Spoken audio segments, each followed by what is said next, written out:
in case you didn't know, I recently, for my birthday, my mom arranged like a few day trip up to Disney World, and while we were there, I found plush Cusco. I was very enamored with this. I was very pleased that they decided to make this. And then I went back and watched The Emperor's New Groove for the first time in like probably like a decade or something, and I was like, oh yeah, it holds up. Like I feel like I remember basically every single line of this movie because they're all like complete bangers. Like it's just like nonstop, like incredible jokes delivered by like insanely talented voice actors. It's such a good movie.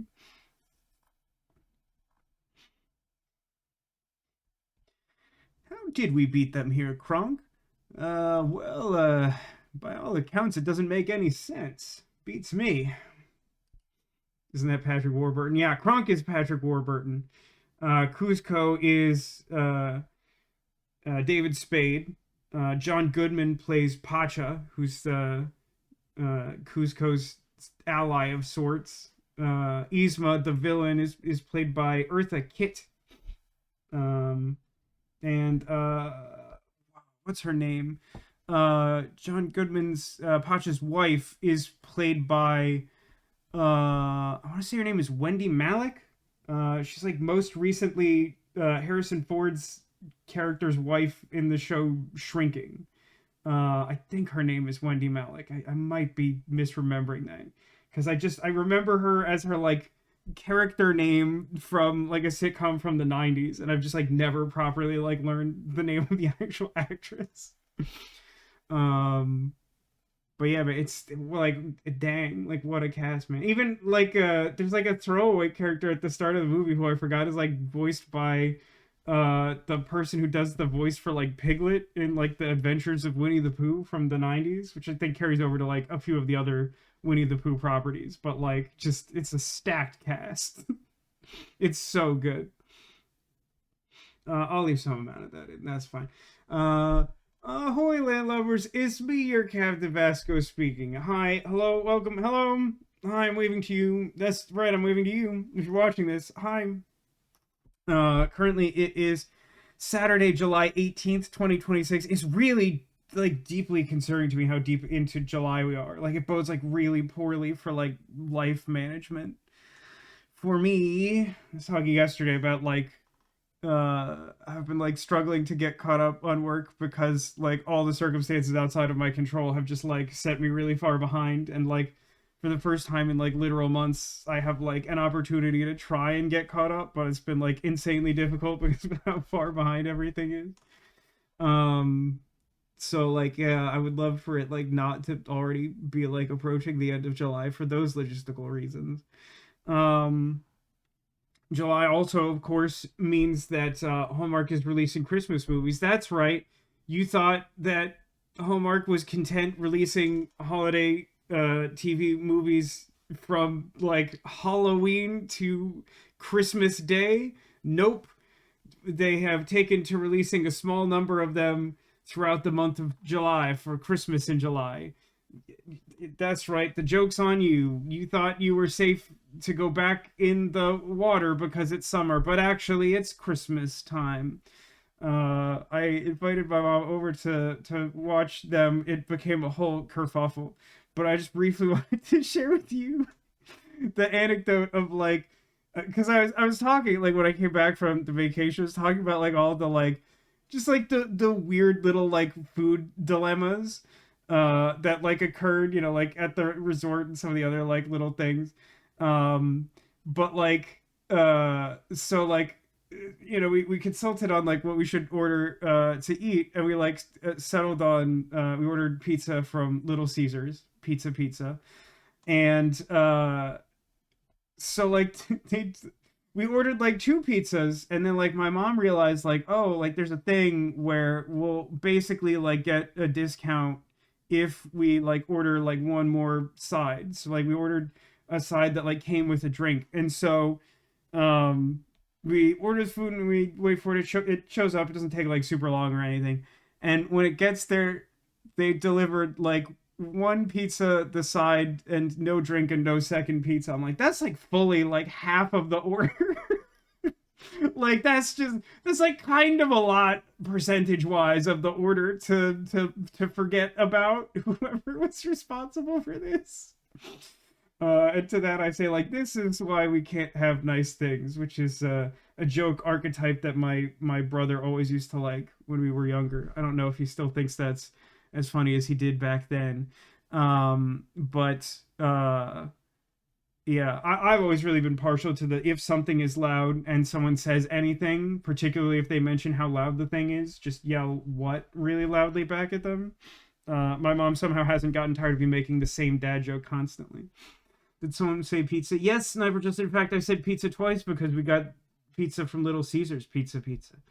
Where are your emotes? I mean, if you, not to like shill super hard, if you want the like holiday emotes that the like seasonal emotes that I have on rotation, all you have to do is like reach like bit tier 4 or something, which is like a stupid amount of money. So like you don't actually have to do that at all. But like if you wanted to have access to the seasonal modes all year round, that is the solution. Wherever Demolition currently is, their ears are burning and they are probably aware of the MOs. It is Christmas in July. Keen asked, are you excited or filled with rage about this unexpected event? Now, by the unexpected event, do you mean that there is Christmas in July? Because like I mean, I feel like it should go without saying that as someone who spends much of the back half of the year talking about Hallmark Christmas movies, that I'm like a Christmas weirdo, which is like also part of how, you know, when we ended up doing the like Slime in the Ice Machine stream, I was like wearing a Christmas hat and had like a large assortment of holiday plush to put on display, just like in the middle of, I guess at the end of May, but just like randomly in the middle of the year. Like that was barely an inconvenience. If, however, you're asking about anything regarding Rise of the Golden Idol, like the issue with Rise of the Golden Idol is that it is a game that tells bad stories poorly and doesn't want you to have a good time. It wants to demonstrate that you are stupid, which is like basically like the worst kind of puzzle game that exists. And so like, even though we are set to begin the fourth of 4 DLCs and embark on our final journey, which will hopefully take us out of this forsaken place. I mean, obviously, my default emotion is frustration. Now, it could be fun. Parts of it, at the very least, are likely to be fun because most of the DLC has managed at least that much. But like, I have to assume that it will be disappointing and frustrating by the end. The game has been much too consistent about that. Oh, that's right. As my mom points out, if you like hit the help button on DoorDash and explain their transgression, they ask you to like send a photo of what's like what the issue is. I don't remember exactly how it was phrased. You can perhaps clarify that. But my mom like showed me like they want like a photo of the like pizza and drink that they didn't send us. Like, how does one do it? And I was like, I mean, I'm pretty sure I've seen people do that sort of thing online where they just like take a photo of a table or like have their hands gesturing blankly at nothing and be like, this is what I received. I've had people ask for a photo of missing things. Like, I don't understand. Like, that seems like a thing that we didn't quality test. Like, I don't. I do that because I'm at, like, it's like sassy and like sarcastic as heck, but like, I mean, what do they expect if they're like, show us the absence of thing? Like, I mean, it's just like that the Fairly Odd Parents joke where like the dad is like constantly complaining about how like having a son like derailed his ambitions for life, and there's like this weird recurring joke where he's like, this is the room where I would put my trophies if I had any. And it's like, that's what you're doing. You're like, this is the table where I would put the pizza if you had sent any. But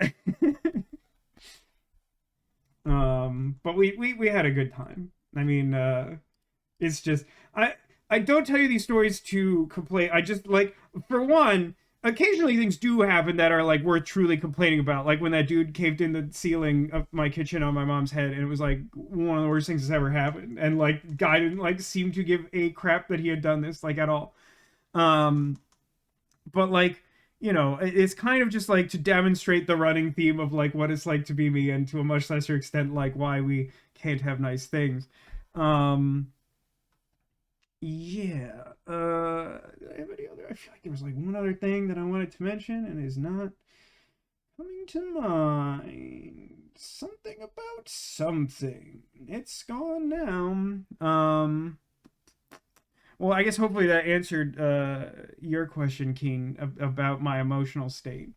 But that's that's where we're at. So let's go ahead and like crash the video game, huh? We'll make as much progress as we can, which of course involves crashing the video game. Wait for it. It's already demonstrated it's crashing. I know this game's games. Y'all have any plans for the rest of the weekend? I think I'm likely to pre-order a Lego.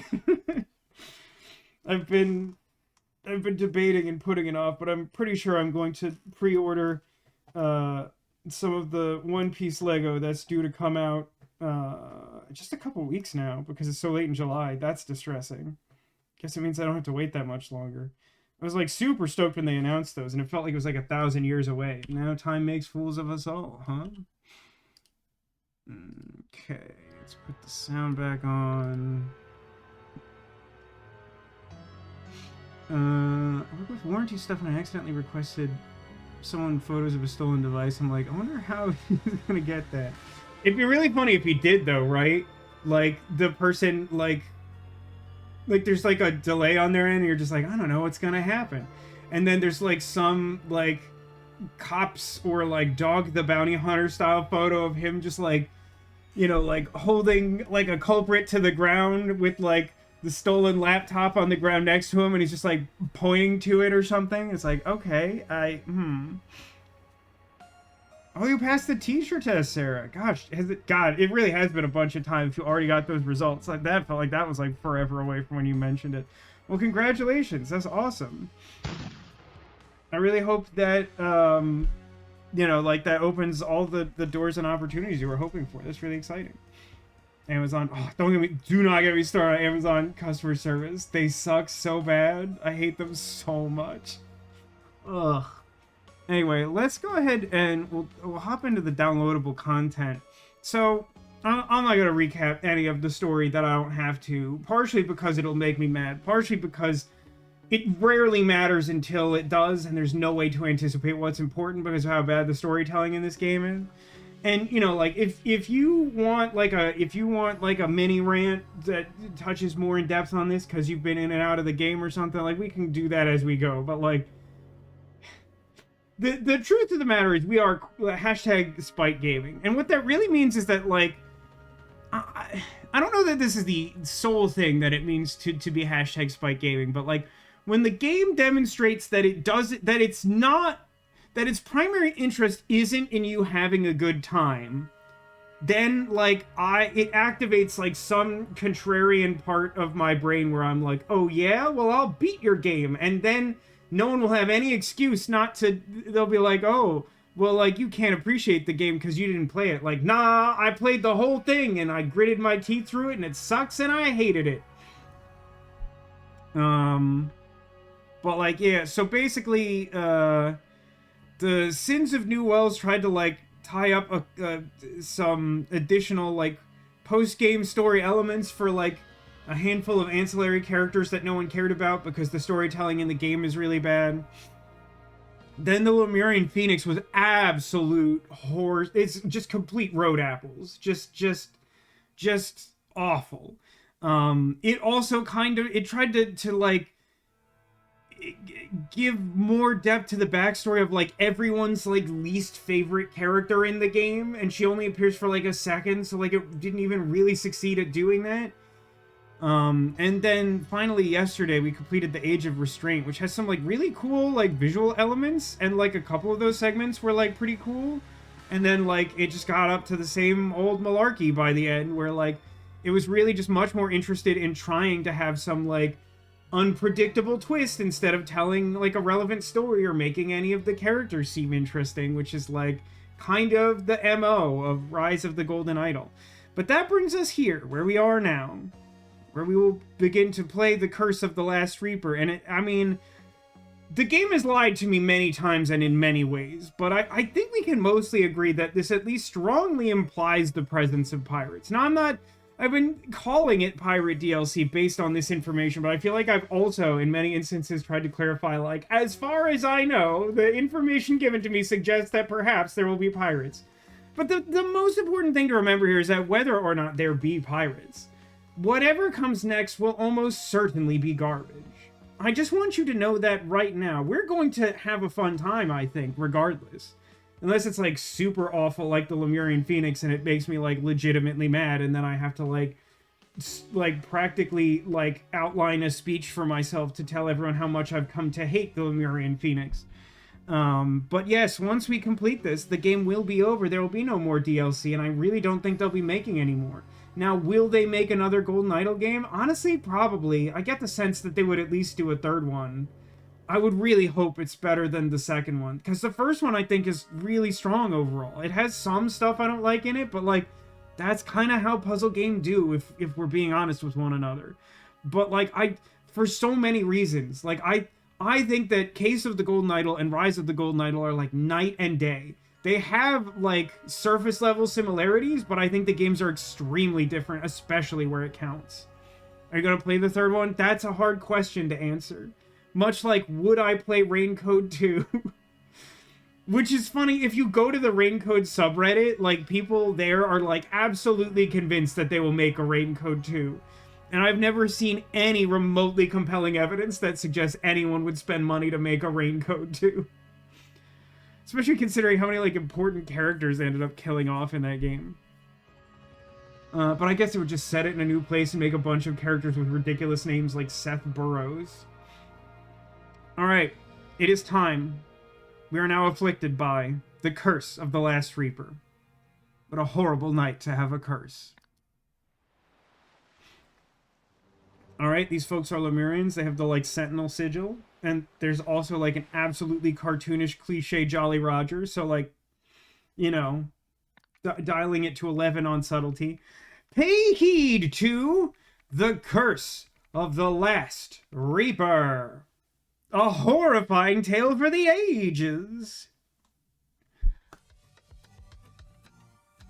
The Mesirade Islands. Hold on, let me... Is this what we just looked at? It is. Skip it. Crash the game. This... Okay, this here... This is actually like a clip from my webcam when I played Lemurian Phoenix. This is exactly what I looked like, if you weren't here for that. Last orders. A deadly end and a murderous beginning? I mean, there is an actual question mark there, but I think we can all agree it was, like, implied. Unclear if the game has crashed. I don't think so, but it's hard to tell. Ooh, I think it might have actually crashed. We haven't had a multi-crash in a while. Oh, it didn't. Okay. Hey, this guy's breathing. I'm sorry, son. I'm so sorry. He's got... Does he have a peg nose on? Is that something? I guess it could be. Hello, video game? The pistol is empty, the barrel is warm. This guy has a fish #2 key? I bet that's important. Oh god, this guy's got my hairline. Oh dear. What on earth were you doing traveling with something so dangerous? If I'd have known that was the case, I'd never have let you keep it in your room. But if it weren't for my horse, I wouldn't have spent those years at college. Oh, the year is 1797 doubloon? This is some serious... Oh, that's right, this one has music by the guy who did the good music in the first game. Which for some reason often, like, walks right up to the line of, like, Zero Escape Industrial. This guy's got a corkscrew and a washcloth. I think that he was going to dress up as a ghost for Halloween, like the very first Halloween in 1797. Peg nose would be Pinocchio adjacent. You're not wrong. What's in this book, and how stupid is it? If found, please return to Wesley Beckett, barkeep at the Red Herring Inn in Port Armando. Substantial reward available. March 13th, 1797. Room 1, Eleanor, do not disturb. Room 2, Elazar, requested healer Joliffe. Room 3, Marlowe, parentheses blind, wants to change room. Well, that's fascinating. If he's blind, what do you think is wrong with room 3? So I guess we're just straight up in an inn, even though, like, it already kind of feels like we're in a pirate ship, but there's a key and we're talking about, like, rooms in a hotel-like fashion. Alright, I guess we'll go over here. Okay, there's like a ghost samurai. What is the meaning of the strange sketch that the evil beast dropped as it fled into the waves? A bad omen, perhaps? If so, I fear the bosun's prognosis is grim. Okay, I'm gonna do this in order of least concerning to most concerning. Oh, no, I miscalculated. That sketch is very concerning.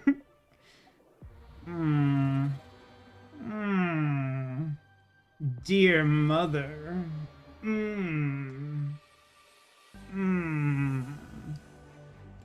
Okay, the next one. Red tincture. Okay, not just blood in a vial, as expected. What do you think this is? Dried roots and herbs. I mean, it looks worse than that, but I'll take your word on it. Yeah, it looks more like shrunken head or like mutated body part. I don't know. Jakey says if that was my mother. Yeah, that's like a mother only No, I think that's a mother that even a mother can't love. Is that something? Okay, hold on, let me look at this sign. The Red Herring Inn, rooms available. Little on the nose, that's okay. Oh, hold on, I've gained access to a new time period and I didn't notice. That's insanely weird. Why, hold on. Why 130 years apart, do you think? What are you barking at? What have you see? Oh, heaven, have mercy. Alright, this guy has keys. They're not for fish room number 1, 2, or 3. Edward, I'll raise my bid 1,200 US currency. This is my final offer. He's got, the same, like, skull necklace as the guy who had the photo of Mother. My noble son, I leave to you this necklace, which belonged to my father, Abacus, 1752 to 1815. May you hand it down to your own children one day, your loving father, XOXO Gossip Girl. Now, it's not letting us zoom in on it, but if you pay really... Actually, wait, can I zoom in on it? Yes, I can. Look, I'm using the zoom function. If you look towards the center of the screen, you can see what this video game calls a dog. It's not accurate in saying that, but, like, that's what dog looks like to these people. There was, like, a whole, like, dog racing case, and, like, the dogs were all just, like, a little off. You know, have you ever seen that famous photo of the person who tried to, like, taxidermize, like, a lion and, like, was just, like, way off? Like, that just wasn't it. That's kind of what the dogs in this game are like, if you missed that. Was his father a calculator? Yeah, and, his mother was an easel? I don't know. Okay, yeah, I think I can see why that guy was upset. I think this lady took the substance. Am I wrong? I've seen the substance now, and I think it's a little bit like this. Got a crowbar. Got money coming out of that boot. Not a snake, but money. Manhole cover key. It kind of looks like a giant soda tab. Oh, ahoy, Demolition. Welcome, welcome. We're not that far into our first pirate case, but we're here now. This woman has 1,200 currency inside her boot. She also is not breathing. Chat, write this down. The woman is not breathing. Okay, she's got a map. I can tell from experience this map doesn't lead to Bone Town because I don't need a map to get to there. She related to the mother from the drawing? It's possible, but I do hasten to point out that there is a 130-year time gap between the two images we've been looking at. So, this is like a sewer path that goes... It's not immediately clear to me what buildings we're looking at, because I don't really know the area that well. Because it's not Bone Town. Mrs. Bourdet, as agreed, here is 1,200 currency in advance. Once you are done, meet me back at the entry-exit point in the courtyard in front of the museum. As per your instructions, once you have given me what I paid for, I will ride off into the night, never for you to hear from me again. That guy has a bad case of the me writing, where he used more syllables than he needed. Shall we sculpt some flesh friends, then? Hey, listen, I think this lady, the substance lady, it looks like she has a tattoo of, like, a severed leg on her arm. That doesn't seem normal. Devolution says, would be more concerned if she was breathing. I agree with you on that. That seems sound. Okay, so hold on a second. Here's a manhole cover, there's a manhole cover. How do I click on her face to read her note end map? So it's supposed to go... I mean, it doesn't look like it's to scale, but I think it's implying that, like, her map was to lead her through the sewer from here over to here? But, like, that seems wildly unnecessary. I don't know what that accomplishes for you. Let me look at this trough of gore. Captain Radigan Olita's pub crawl, boat tour. That's so many words. And I don't think it works to the tune of Teenage Mutant Ninja Turtles either. Captain Radigan Olita's pub crawl boat tour of the Meserade Islands. Do the Meserade Islands happen to take the shape of, like, a fisherman's hat and, like, a corncob pipe? Highlights include the rusty anchor and the raised tankard. Boy, the raised tankard seems like a lazy name for, like, a tavern. Okay, let's look at the boat here. Oh, yeah, it sure looks like this guy. I guess he's the captain. Cost me a pretty penny, this map, but it's gonna pay off big. Real big. Oh, good. I have maps to decipher. To get to Bone Town. Okay, 29 degrees, 6 minutes... North, 90 degrees, 42 west. So it's like a treasure map, I guess? What's down this alley? The Battered Cod. ES? No, spit. ES? For real? Oh boy. Not looking forward to the map portion of the evening. Oh man, the blue sailor cigarettes. Yeah, we're like tapping into stuff from the first game. This guy's making a phone call? Wait, hold on. It's 1927, whatever. There's like spaceships, who cares? Hey boss, it's Marge. Guess what? I've just got a hold of the one and only remaining map from Captain Triton's final voyage. Positive, it's the real deal. Someone's doing, like, a lot of counterfeit business. By the way, for those of you just joining us, wow, that's a wet horse. Maybe it came from the sea? Maybe that one's a seahorse? There were phones in the 1920s. I mean, were there, like, phone booths? I don't feel like there were phone booths in 1927. Maybe I'm wrong, but, like, I don't think, at the very least, I don't think those were, like, commonplace. Candlestick phones, though. I mean, yeah, but, like, also, like, wouldn't that have been, like, maybe luxury is the wrong word, but, like, again, I don't think those were, like, common. Okay, looking in the museum, here's a skeleton that doesn't have hands. It's upsetting. This specimen was discovered on a nearby beach after the tsunami of 1905 washed away one of the Meserade Islands. By the way, these are some super, like, Widow's Bay vibes around here. Old Woman by unknown artist, dates 1790s, donated by A. Joliffe. Which Joliffe? Okay, so that's clearly the sketch that we saw earlier.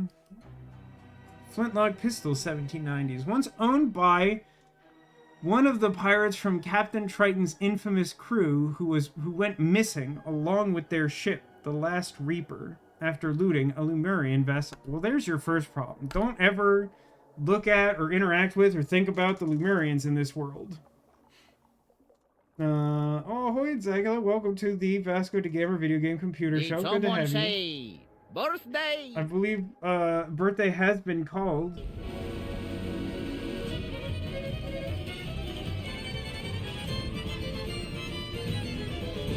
Ole! Did you say old crone? I more or less did, yeah.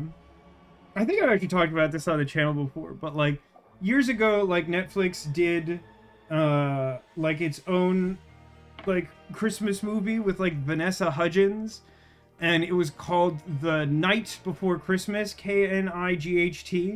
And it's like a really stupid tale where like an old witch sends a medieval knight to like, you know, whatever year it was, like 2022 or something. And like the knight, when he first like arrives in the like present, just like keeps like approaching like random old women on the street and like tapping them on the shoulder or like calling out to them and being like, "Hold crone," as if like the woman who like sent him to the future would like A, have followed him there, and B, have been amenable to being like insulted to her face and like would then do what he asked. Ask, have you seen literally every Christmas movie? No, they keep making them. I keep trying to watch all of them, and then they make more of them. I was talking earlier about how it's Christmas in July, and that means that Hallmark is releasing 4 new Christmas movies. Let me look in the sewer. Okay, it's one of those boat cigarettes. Have you seen Babes in Toyland? I have. There's like 2 versions of it, right? I think I've technically seen both of them, but one of them I saw much more recently than the other. How's the pirate DLC so far? We're like 10 minutes in, so hard to say. It's at least a little piratey. It's got that going for it. Okay, so we're back at the inn, but in the present. What's your deal? Trust me, Eliza, yours isn't worth the paper it's drawn on anyway. My research proves that mine is the genuine artifact. Why are there so many maps that everyone's fighting all at the same time? This is such a Rise of the Golden Idol contrivance. It's so stupid. Have you seen Violent Night? I have seen Violent Night. I really wanted it to be awesome. It was like Zombie Abraham Lincoln. The Drew Barrymore version. The Drew Barrymore version is the one I think I haven't seen as recently. But I saw it when I was like a kid, but I don't think I've seen it since then. The Battered Cod Receipt. Table 1. Ansel M. That's too obvious. We'll call him A. Manfred. I have no idea what his last name is. Sorry, I'm just making the Simpsons joke out of reflex. 1 times Mariner's Lightning. Amount to pay 3 currency. And the newspaper? Leg Cutters Loot with Lighthouse. August 7th, 1927. Gangsters used the lighthouse at Port Armando to crash ships so they could rob them. The leg cutters used the ploy to run aground 3 vessels yesterday.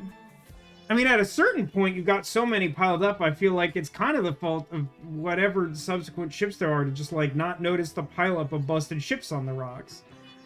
Flying High, the 5th annual Airplane Stunt Championships took place yesterday. Okay, now again, it is not...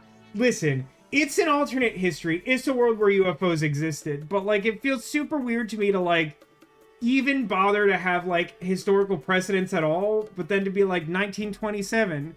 The, like, fighter plane showcase happened. Like, alright, might as well say, like, The Matrix came out, where, like, the internet was invented. Keith Chalmers, Lawrence Fryer, and Percy Greggs came first, second, and third, respectively. Last year's winner, Eliza Swan, did not take part. No reason has yet been given. The ships were then plundered by the gang's sole female member known only as Light Hands Loretta. The crime mimicked an infamous heist carried out in 1814. Named for the Falcon. Let's call him F. It's true. I mean, if we're talking about a criminal gang, I think using an alias like F is a good call. The crime mimicked the infamous heist carried out in 1814 using St. Osmond Lighthouse on Skull Island, which had been built a year earlier. How are there 2 news stories in the same newspaper about different towns with crimes with, like, lighthouses involved? That seems very, very strange. On this spot more than 100 years ago, Bosun Garner was mauled to death. Okay, hold on. I think that makes this guy Bosun Garner, probably? a classic name match 'em up, which we have not been doing. Do I actually know his last name? Bosun is a rank, huh? Wow, I was like, just brain was not looking at it. Okay, this lady? A shame to see that goateed fool leave. I was enjoying watching him Sakura drool over Asahi? his... No, Sakura Asahi is, well, I don't know. Given the technological advancements, the artificial intelligence known as Sakura Asahi might be involved. Her jawline is crazy. First time, Jakey? I'm His name teasing, is but Vivia Twilight. basically all the character art in this universe is horrendous. Both games, even the one that's good. And yeah, every time we're playing this game, there's some amount of name matching, and Chad is welcome to try and help me out with that, with the name game function that I spent an incredible amount of time constructing. Creatures of the Meserods, that looks fun. Kitson Squirtle, the species of squirrel who was discovered by Kitson, who was immediately noticed for its penchant for conspiring with animals of other species and its It's distrust. the cow we've been raising here in the apartment with a lampshade on its head. That's true, but what's the name of the cow? What do you think they meant by a squirrel who had a penchant for conspiring with animals of other species but distrusts fellow squirrels? That seems like an insane thing to write down. That's definitely Jin Fudoe. No, it's a squirrel. It's Kitson Squirrel. Solam puffer. Discovered in 1823, this pufferfish is known to emit toxins that raise blue patches on the skin when it is attacked. It can be identified by the double cross symbol on its back. That's interesting. The cyanic chameleon. Agent Norman Jaden, FBI. Well, I don't know. Does the FBI exist in 1927? It doesn't in our world, as far as I know. As far as I know. This lizard's ultimate weapon is its camouflage, which triggers whenever the reptile is tampered with. Wait, define tampering with reptile? You ever see Hoodwinked? I don't know if I've seen Hoodwinked all the way through. I've definitely seen parts of it. It was like eventually in the rotation of like Cartoon Network, like Saturday nights, where like it was just like aired aggressively like every few weeks. And at one point I finally ended up watching like a significant part of it. It's incredible. I've heard good things about it. And I think I remember being like pleasantly surprised by what I saw. But like the trailers didn't look good to me originally. Squirrel from Ice Age is fun. True.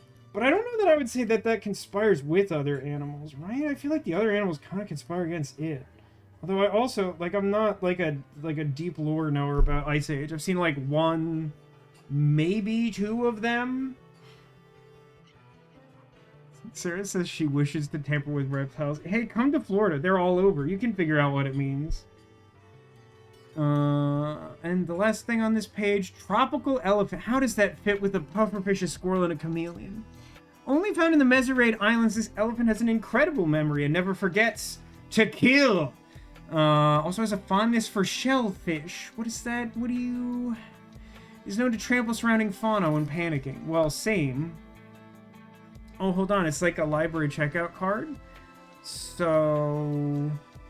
Or Jules Sutcliffe, Roger McDonald, Myrtle Song. Some of those are certainly red herrings. It's another weird map.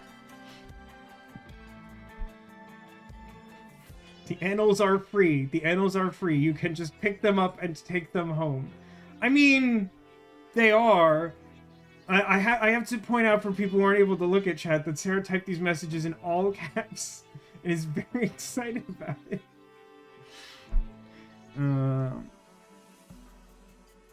Saki says, Hoodwink is not the best animated movie ever. That's Rango. Is Rango the best animated movie ever? I mean, for one, it's not WALL-E, so I feel like that's probably not ultimately true. But I feel like I've heard mixed things about Rango, and it also looked kind of weird, TBH. Pigeons 2. You can just take one and no one will stop you. Frankly, there's like a weird number of animals that's technically true for, but like the more you describe or think about that, like the more likely you are to get put on like a weird list that you probably don't want to be on. Sorry to burst your bubble, Jasper, but that's a fake. I've got the real one right here in my pocket. Wait, where has it gone? She smokes, like, Pellibird cigarettes? No, it's Wingle cigarettes. Sorry. It's Seagull on a Mountain. I'm missing one spot. It's something... Oh, I didn't look at his map, I guess. Okay, I've apparently found everything. That seems concerning. Okay. Alright, so there's some information here. The guy with, like, the glasses catcher is Jasper. And she's Eliza? Okay.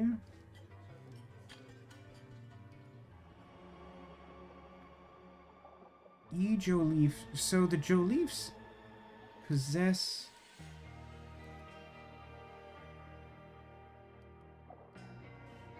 the museum. Why is there a trough of gore, do you think?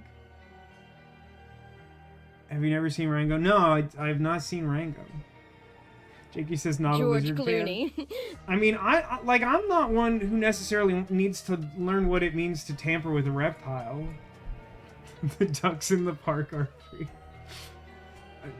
True enough. Hey, hey, gang. You know what else is free? That godforsaken rooster. The stupid rooster that keeps getting loose from wherever it lives and wandering the neighborhood. It was back in my yard today, and it is a nightmare to behold. It is a hideous looking creature. It looks like something out of Darkest Dungeon. It looks like it has like exposed skull or something. I hate looking at it. It's a monster, man.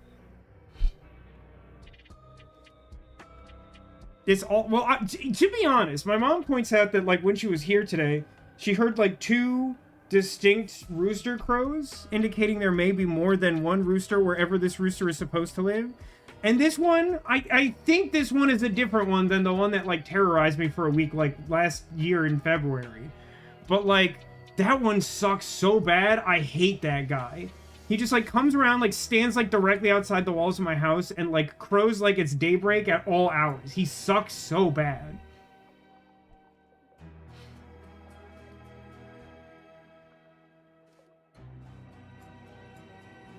So this one's Miss Bordy, by the way. We're just not gonna address that lady particularly. Bordy? Oh, wait, if we look at this guy is Captain Radigan. Actually, like, I like so far the way it's, like, dispersed names, where, like, I don't have, like, anyone's full name, but I have, like, lots of little bits of information that make it feel like I can make nice incremental progress by just, like, reviewing my evidence and, like, thinking stuff through. Like, that is, like, a strength of the series that this game hasn't tapped into very much. Do I have reason to think that this guy would have stolen this? I think I'm going to take on face value that this guy is Edward. Though...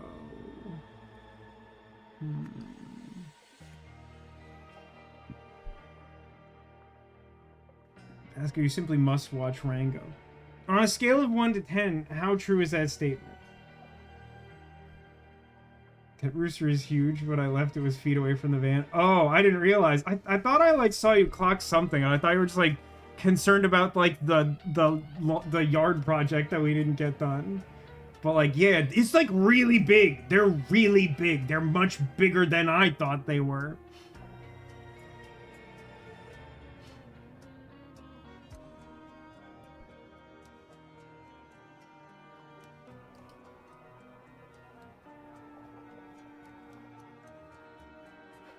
Oh, I see what you're saying. Zach just said, or Jakey, I guess, said Zaff Radigan, because Radigan is the last name of the captain. But I don't think we actually have a Zaff. We do have a Joe Leaf. To which Zach had responded, "Kid, I have mated with a woman. Inform the crew." Classic early Futurama. This guy's got keys, man. Got keys for days. So... Joe Leaf. It's a cutie with a killer body. Oh, a cutie with a killer body? Do you mean the lady who took the substance? Is that the individual you're referring to? It was owned by one of the pirates from Captain Triton's infamous crew who went missing along with their ship. Doesn't really give me a name, huh?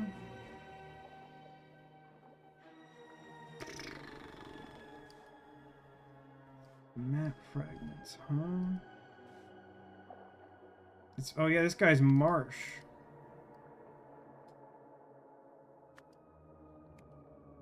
I actually like his character design. Oh wait, he also has the severed leg.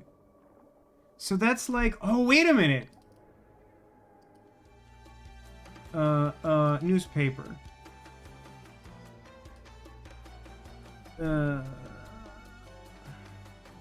The leg cutter. Leonard Steak Charmer, huh? So they're a gang, but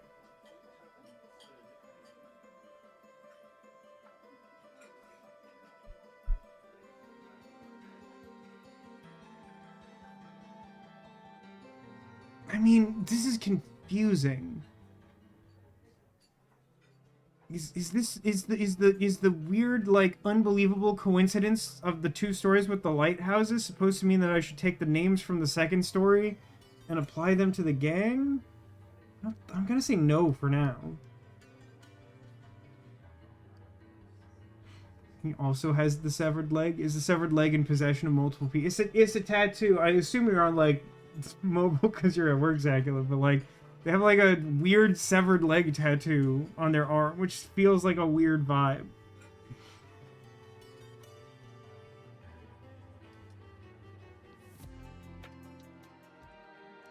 Alright, I'm gonna return to the past now.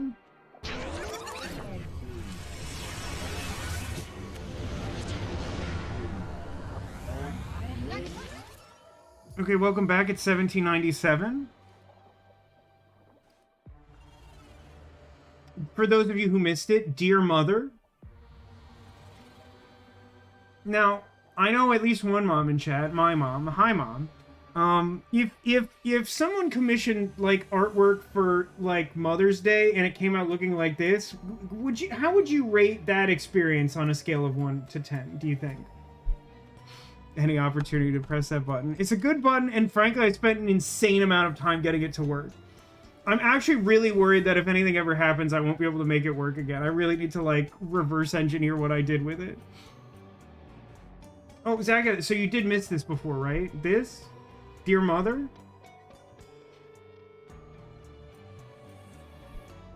I'm so glad we're doing this. Which part, Sarah? Just using the button? I know you're a fan of the button.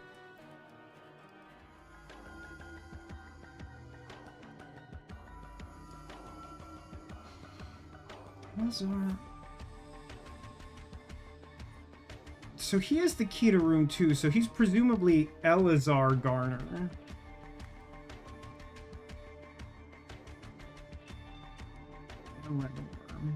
And Marlowe.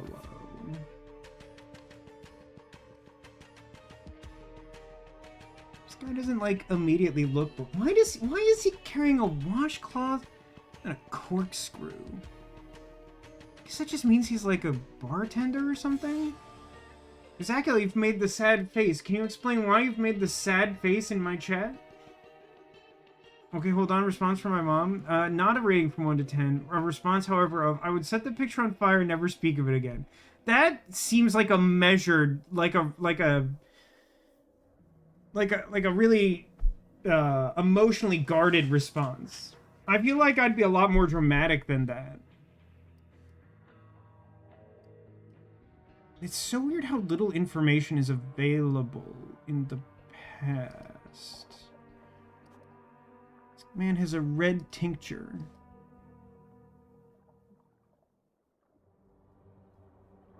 What is the takeaway?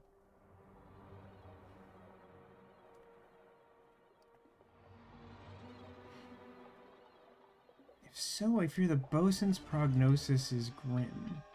Why would looking at that photo... I mean, like, I feel like all the blood coming out of him And the lack of a nose would be like a bigger indicator. So he shot something.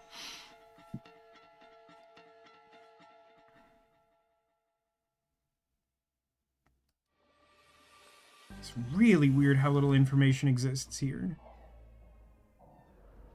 Traveling with something so dangerous. I mean, this is like so Obra Dinn coded. Must be a caricature of Mother. No, as Zachy points out, Jakey, that's just what people look like. I mean, like, some of the ones in this case are, like, remarkably subdued by comparison, but, like, I mean, like, that's not quite right. This obviously not ideal. This guy's honestly fairly normal by the game standards. Oh, okay, right. It says, this belongs to my father, Abacus. So that means this guy is Abacus. Do I know this guy's last name? I don't think so. What's her business? Miss Legcutter? Once you are done, meet me at the entry point in the courtyard in front of the museum.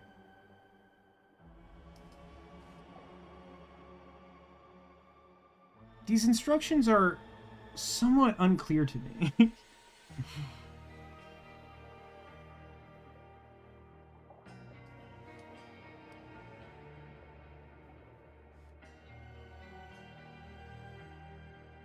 Normal guy. It says a lot about how much this game has conditioned you, Zacula, for you to call, like, anyone in this game normal. I mean, this guy's, like, extremely normal by, like, the game standards. Like, he's a little cartoonishly proportioned, but, like, that's a human Earthman from the same universe we live in.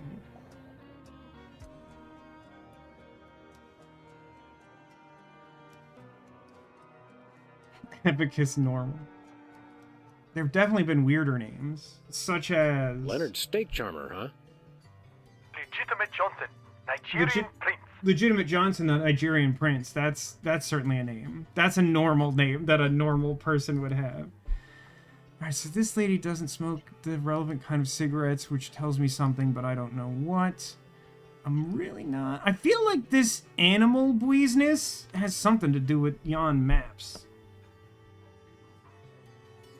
So this is Skull Island. I don't know what that tells me, but that tells me something. So there's like turtles. So this is the Solum Puffer. Because it has the double cross on its back.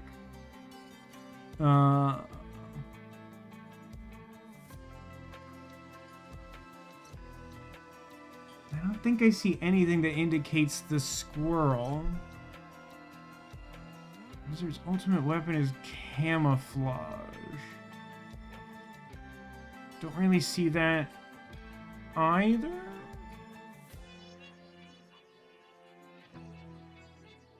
Tropical elephant. I like for sure don't see that, huh? And that's one that's only found locally. Do I know or care about any of these names? I feel like no. Well, okay, I guess if we take this at face value and that it's not like trying to do some like serious malarkey. Well, here's the thing. Given that this is set in what, 1927, none of these dates are sufficiently clear as to whether they are month or year. If this is supposed to be like current, hold on, the newspaper says it is August 7th, and this is a due date. So I'm going to say that the lady currently in possession of this is Myrtle Song.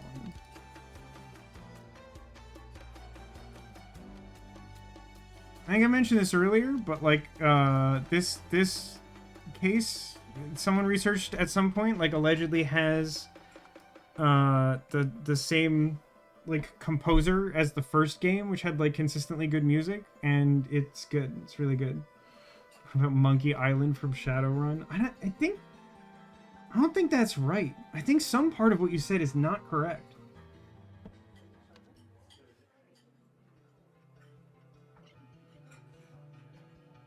I don't know what the puffer fish situation is.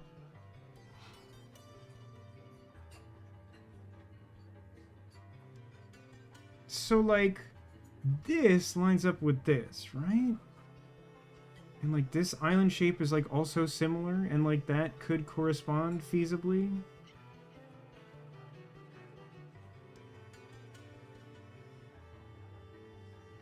But this is also the Skull Island. And this is like also relevant. So like if we look at, yeah, like this is also the same thing at an angle, and this is also the same thing at an angle. So like they're all depicting the same region. It's not clear to me what... I mean, it feels like the lighthouses probably wouldn't have been so prolific in 1797. Oh, you checked and it's right. Well, I'll take your word on it. I'm not the foremost expert on Shadowrun. She's got a ruby ring, which like also feels very like first game coded. Oh yeah, what's the deal here?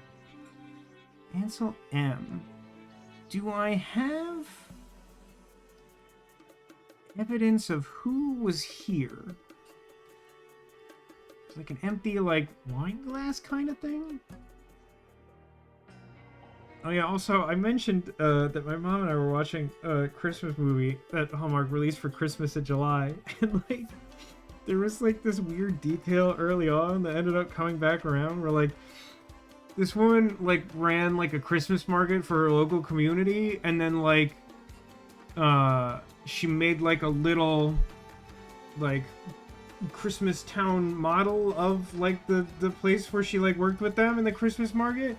But like one of them was like a little stall or a booth that had like fudge and soup on it, and I was like, that has to be a typo. But then like later in the movie, like they're like making rounds with all like the business owners, and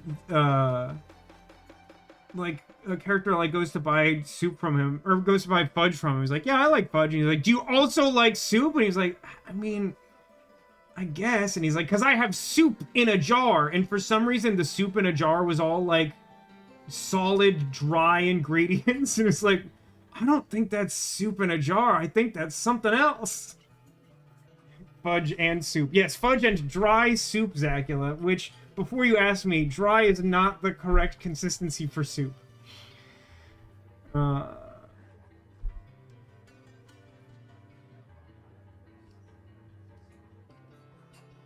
wrote this plot about Zacula at Christmas, remember? I don't know if we're doing a bit. I'm confused.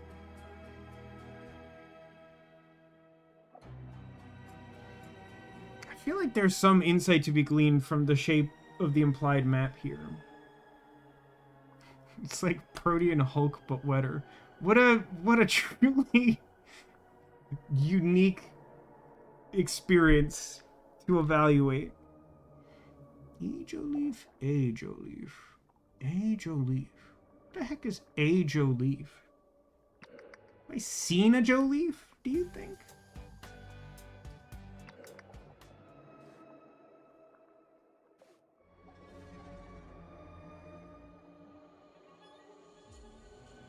I think Abacus could be Joe-Leaf. Do you think this guy runs the museum? Yeah, I think so. I think someone tried to buy an exhibit off him, and he, like, wasn't having it, and so they did a crime. So I think that... I think Abacus Joe-Leaf is the grandfather of Edward Joe-Leaf. Oh yeah, it's also E. Joe-Leaf. Reminder that I have a memory that does not function, so you could tell me literally anything right now and I'd probably believe you. It's surprising to me how many friends I've had that, like, fit that description, and I'm, like, the exact opposite, to, like, a truly detrimental degree.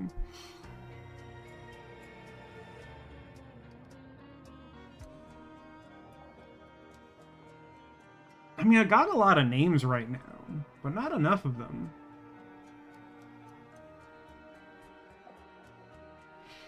Sarah says, I suggested the main protagonist would need to make models to save the town, and that you would be working in a coffee shop and teach them about the meaning of Christmas, and they would make a model of the coffee shop. Well, the guy in the story was, like, an architect.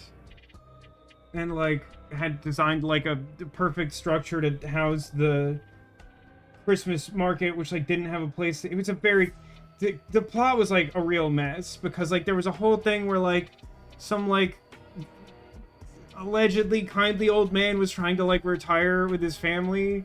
But, like, they kept trying to, like, convince him, like, not to sell the property at all. But then, like, he wouldn't have any money to retire. And it just seemed, like, weirdly punitive. And, like, they didn't really understand how money worked or something.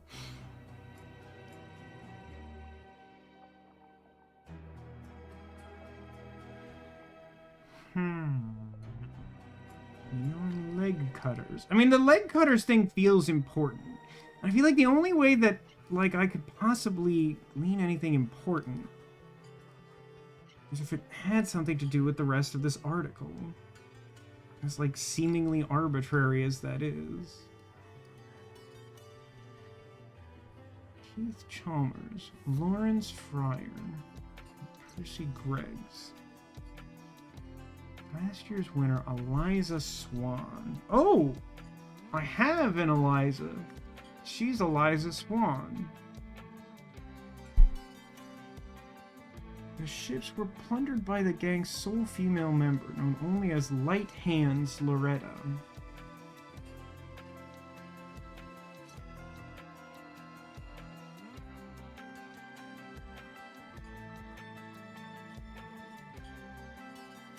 I guess the substance woman could be Loretta Boardley.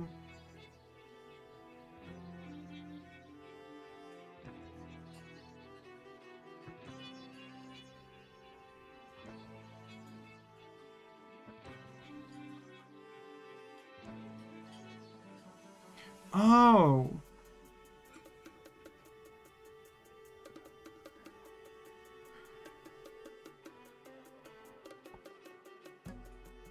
Okay, so I'm legitimately not sure if I had a stroke or, like, this looks weird. You let me know what you think, chat. I was reading, I think because of, like, the crease, I was reading this, like, column. But this is actually, like, row. So, like, this bit is leg cutters, and this is nothing.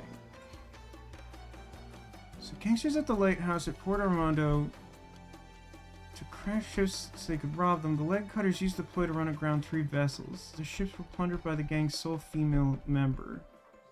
Yeah, so she's definitely Loretta, then. I mimic the famous heist in 1814, which is, like, clearly going to be another one of the cases. St. Osmond Lighthouse. That information feels like it could be relevant.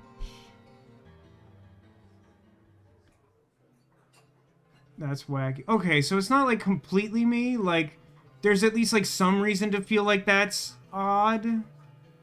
Like, I know that newspapers, like, can do both, but, like, something about the way this is presented, like, made me think it was, like, column. Which, like, because of, like, the sentence breaks, like, made it plausible, but did make it more confusing.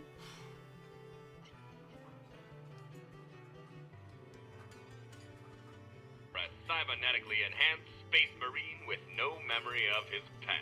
That, you know, that description sounds like it fits this guy. Like, he can't remember what's going on, and he's freaking out. So he could be a cybernetically enhanced space marine, for all we know. Loretta. So... the only member they name is Loretta, huh? So she's a pilot. And, like, Jasper is not named as a pilot. So, like, what's Jasper's deal? He's only got his own map on him. And I never did figure out Ansel M, huh? Wait, who on earth is Ansel M? I have, like, no one who could feasibly be Ansel M. That's, like, some kind of alias? Or just, like, a red herring from the Red Herring Inn? Oh, it's not called the Red Herring anymore. It's the Battered Cod. Or wait, no, the Battered Cod is the place down the road, huh? What the heck does that mean? Why is this horse so wet? And wait, no, I guess the matches make sense if he's got cigarettes, but there still seems something conspicuous about this.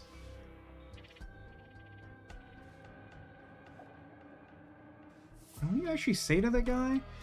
The one and only remaining map from Captain Triton's voyage. 92.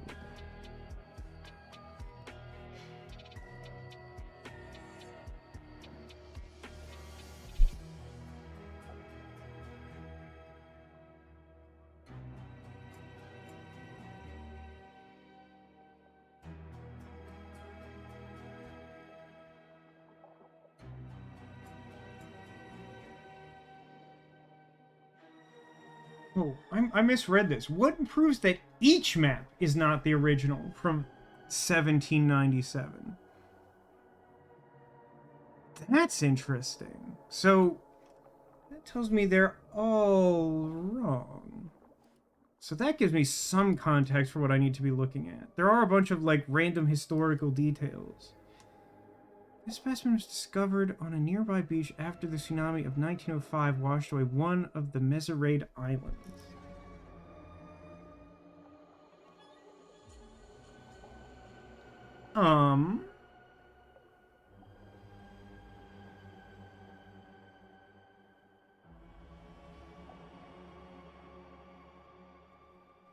That's not an easy one to start with.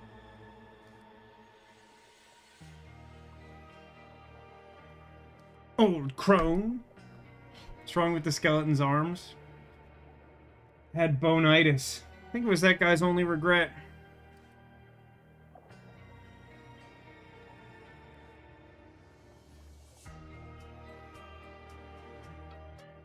I would think I'd be more bothered by the fact I, like, legitimately don't know what happened to this woman.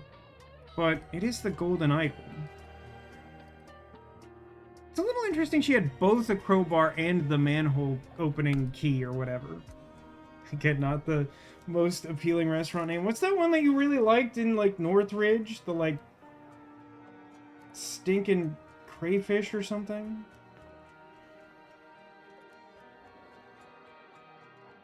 I was born with paper skin and glass bones. Every morning I break my arms and every night I break my legs. That also sounds like that really upsetting scene in, The Substance, which really doesn't narrow it down, if we're being honest. But, like, that one really upset me more than, like, a lot of them did.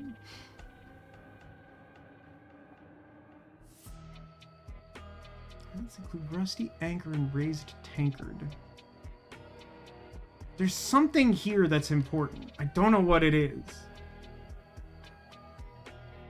Because, like, none of these islands really seem to match what's pictured here. Like, this almost seems like it could be, like, part of the Pipe Island, but I don't think it is.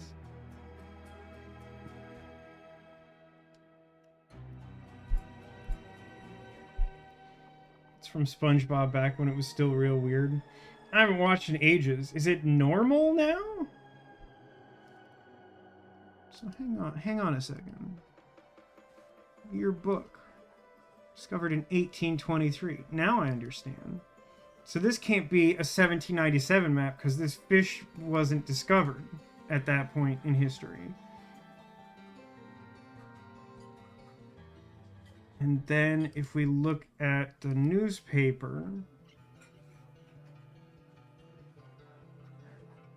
an infamous heist carried out, should be built just a year earlier, which is a weird thing to write. But so we're saying the one with all the lighthouses, the Skull Island Lighthouse, wouldn't have existed in 1797. Oh, and this Is this like top center map, like the taverns or whatever? Rusty anchor, raised tankard, and battered cod. So does that mean that the Clover Island is the one that sank?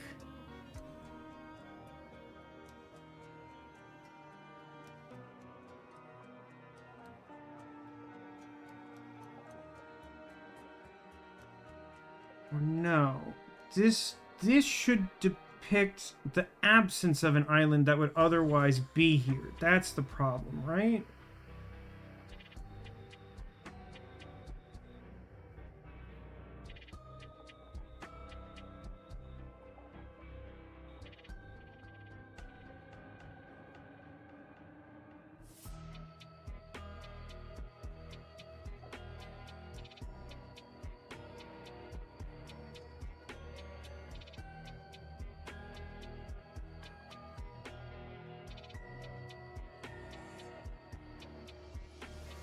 I get the concept here, but I'm not grasping what's like actually.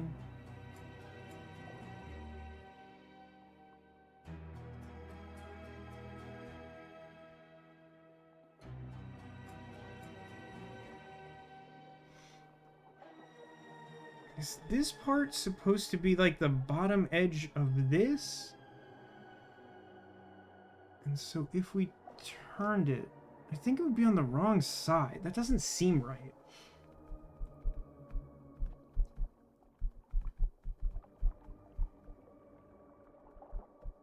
I think SpongeBob has shifted to become more friendly and aimed at younger kids. I think that's true, but does that mean it's normal?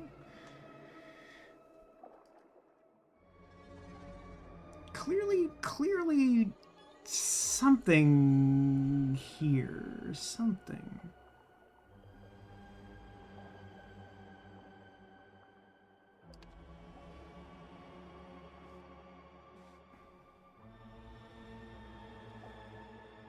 What was the thing that mentioned this one, right?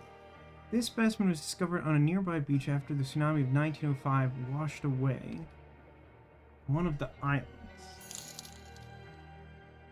Hey, Funny Godmother, thank you for the resub. Welcome in.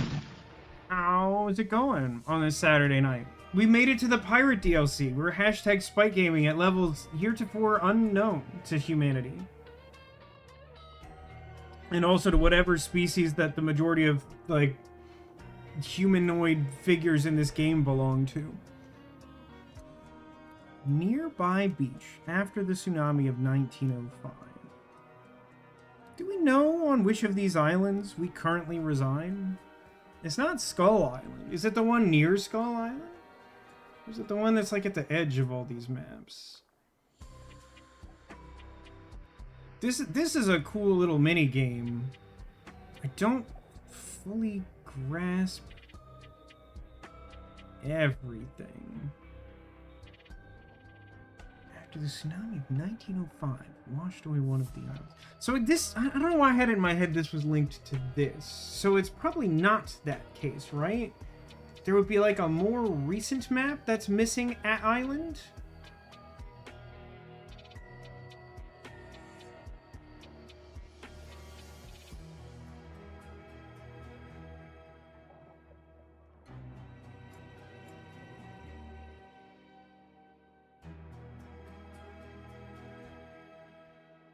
This one. The skull should be here. Yes, that's correct. This is the 1905 map. Okay. So then, if we're looking at the taverns, is there something that indicates that one of the taverns is new? Let's include the rusty anchor and the raised tankard. But how... Have we seen anything that indicates, like, novelty there? Also, I haven't actually figured out the receipt. I just know it didn't come from here, which is weird. I don't know who Ansel M is. Or why he paid 3 currency for a Mariner's Lightning. I feel lazy, and yet I have done laundry, swum 1,000 meters, walked around the park, grocery shopped, and did personal care. Brain is broken, clearly. I mean, I don't know. Brain seems like it's working as intended. Brain just, like, do that stuff, and it sucks. Like... how much is the silly United States measurements for swimming? That's, like, a really specific problem to have, but I can understand it. That photo was unsettling. I mean, listen, a lot of the people who exist in this game are awful to behold. This one is at a higher echelon of unsettling than most. I assume that's the one you're referring to and not like this relatively normal chap.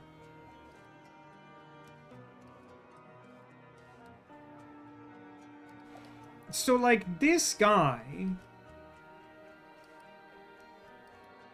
either like killed his comrade? Why is his horse wet? I know that must be important. Why is his horse wet? Oh, the battered cod was established in 1892. Which is after 1797. So I just need one more. And then I'll have figured out why all the maps are fake.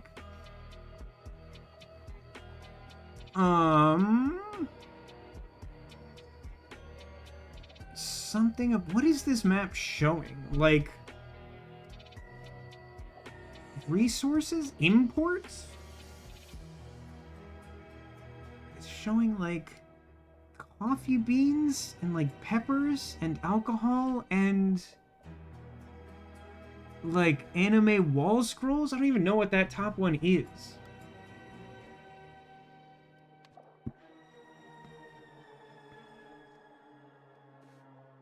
Is this the East India Trading Company? No, it's Rise of the Golden Idol, so it's probably like the West Albion Mining Company or some garbage. See, this one has a really, like, old school feel, by which I mean it feels more like the first game, where, like, my pace is really slow, but, like, making all these little discoveries by, like, being methodical makes me feel really clever, instead of, like, most of the Rise of the Golden Idol cases are like, everything comes at you fast and then you just like have to stare blankly at the screen trying to ascertain something the game didn't tell you. I'm sad that Skull Island died, by the way. You ever read how truly evil the East India Company actually was? Like, I don't even know how to answer a question like that. Like, I can't imagine that I know the full scale of the stuff they did. Like, they were awful.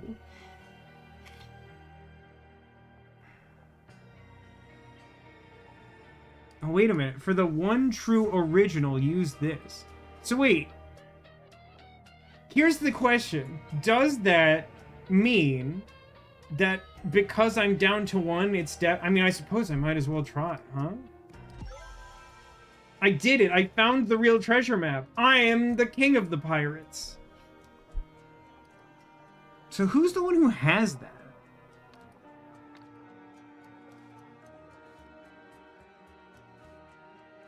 Not him. Not the boat captain. He has the lighthouse one. She doesn't have one. He doesn't have one. His. His is the real one. Why does he know that his is real? Because he implies that, not just that he's confident, but that he's like done something that proves that. Is the treasure of this game rolling credits? Perhaps. It's possible. This guy's got like a vaguely Pixar look about his mouth to me for some reason. Some weird mask. Oh, look! Look! An Easter egg from the first game. You probably can't make it out, but it's that like weird naked squatting dwarf that was like confiscated for being like lewd or whatever in the first game. That's a fun detail to include, and also, like, extremely weird. In this spot more than 100 years ago, Bosun Garner was mauled to death. He sure was, you know?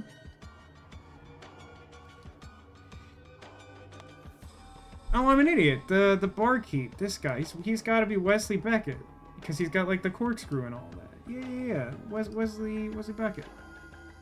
He stepped into the Quantum Leap Accelerator and then ran a pub in 1797. So these are like not that many names, but I still don't really know how to solve any of those.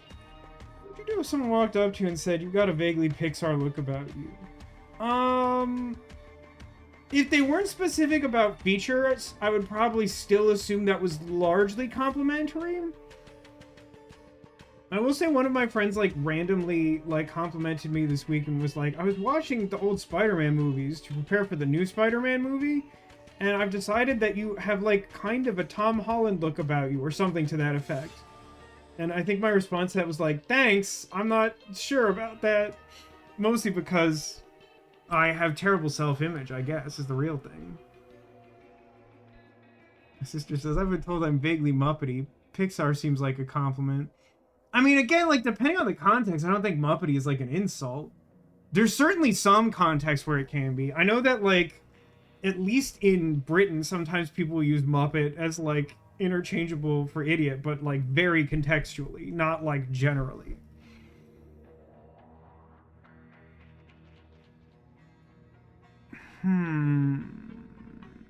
Lazar requested healer Joliffe.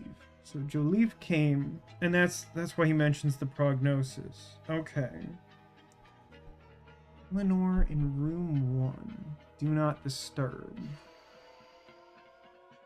And then we got Marlowe blind, which is weird. Like, no one seems to, like, fit that description. Depends on the Muppet. That's also fair. I forget if I mentioned on stream, but like when my mom like arranged the Disney trip for my birthday, I did have a chance to ride the like recently like remodeled Rock and Roller Coaster, which is now Muppet themed, and I thought they did a really good job with the update. There's so many Pikas in Pokemon Go this week. Do they are there? Do they have unique features like a fun hat, or was it just like an outbreak of Pikas?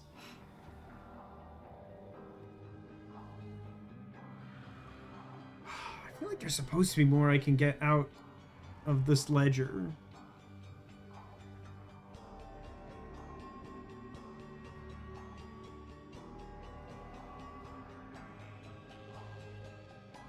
Marsh, Radigan, and Jasper. I mean, I could, like, try to brute force it at this point. Where did some of these names come from? Is a question that we must now ask ourselves. Why are we traveling with something so dangerous? If I'd known that was what was in that crate. I don't remember the crate detail. Does that change my perception of anything?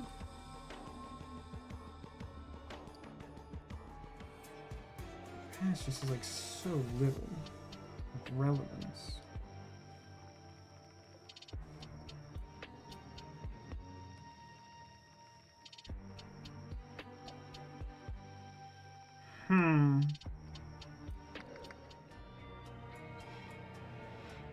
Oh, the costumes. There were 6 different Dapper Pikas, 3 steampunk, 3 vaguely docked. Oh wait, is it the Pokemon Center was selling like a scientist Pika that is like a reference to something particular I don't think I know about. Maybe from like the new anime or something? 2 different flying balloon Pikas, always choice. Love the balloon Pikas. Over half a dozen Tiara Pikas. Hold on, wait, hold the phone. Everyone stop what you're doing. Everyone stop. How has no one told me that there's Tiara Pikas? Were you already aware of these, Funny Godmother? Or is that new? Most of the Halloween Pikas and Christmas Pikas. It's had the World Pikas for most years. That's so many Pikas, my god. There's a Pika with a cake on its head? This was new information. I mean, this must be an insanely exciting time for you. I'm very glad for all of the Pikas. For those who don't know, my sister, Funny Godmother in chat, she likes Pikachu. It is her favorite Pokemon. Can you guess my favorite Pokemon?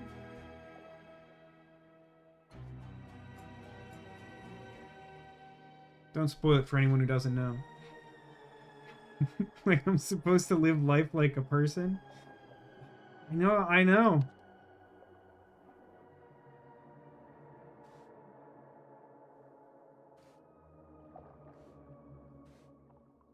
Why is the horse wet?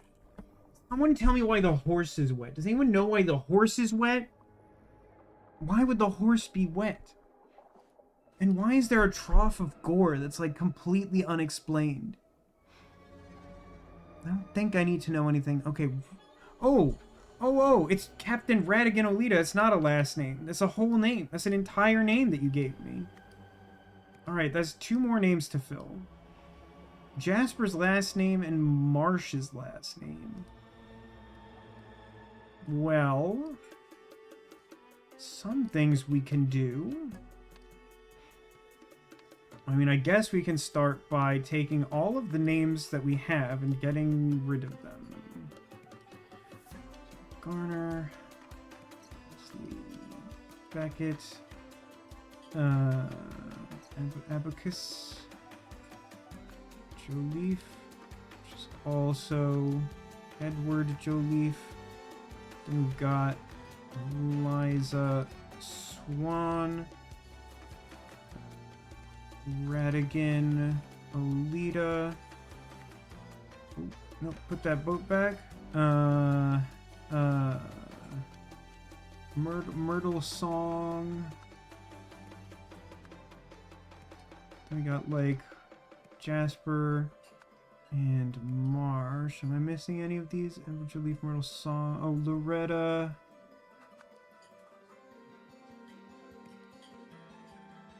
Loretta Bordy. And like neither one of them is Eleanor. I know that Ansel goes with last name M, which I guess means that Marsh is a last name, and he's Ansel. I think that tracks. And then if we look at the newspaper, and can we rule out any more of these names?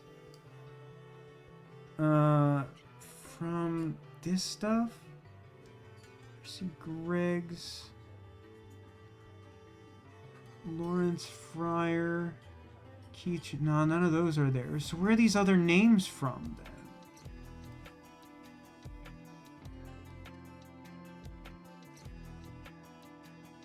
So the person who originally had the real map is either this lady or the dead lady in the street.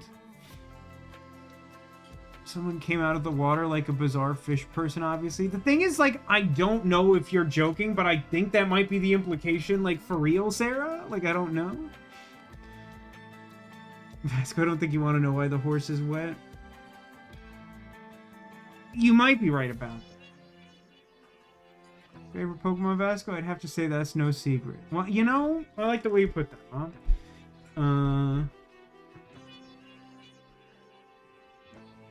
Does Pokemon Go Pikachu in your living room with you right now? Wait, the Pikachu's in the room with us, Honey Godmother? That's huge if true. Jasper. Let's go back. Let's hold on. Just for Sarah, let's return to the past.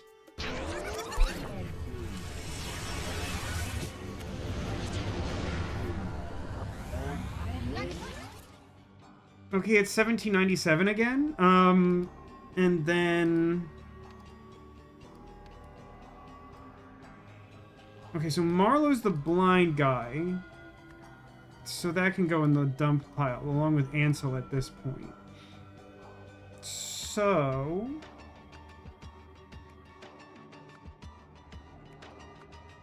I mean, Roger's probably a first name.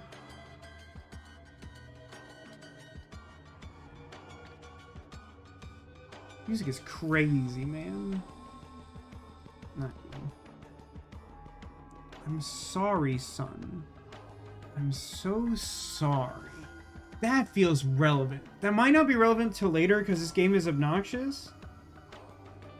But I guess we know that the bosun has a son. But I don't think that helps us, like, name anyone. Or does it? Is Jasper his descendant? Do I have some way... Can't zoom the one I want. So he's got like weird lips, jagged teeth, no nose, blue eyes, caterpillar eyebrows. Returned to 1927? His nose is weird, but his hair is similar. His eye color's different. I'm gonna take a wild guess and say that maybe this guy is also Garner? No, okay. So that'll probably come into play later then. I mean, at this point I could just put in the various names and try and brute force it, but it's not what I want to do, you know? This is Joe Leave. This is just some guy. This doesn't have a name. A little unclear on that. This is Bordy. There's no names there. This is just his name. And then the locket has... unhelpful. I don't know where some of these names came from.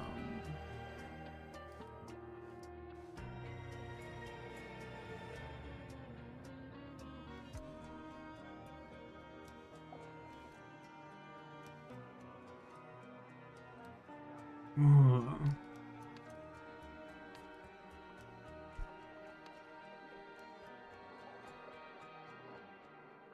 Anyone remember where McDonald, Wiles, or Sutcliffe came from? I'm just not finding it.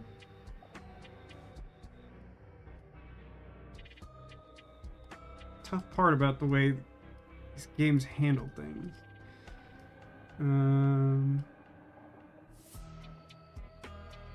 Thank God it says I have a gym I can raid from my bed. That definitely makes things easier for you, huh? Because then even if it gets like overtaken, you can like challenge it without getting out of the house.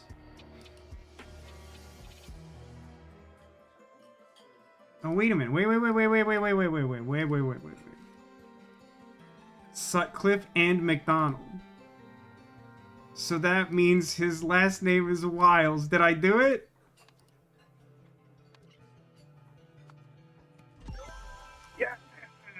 Yeah! I'm the smartest.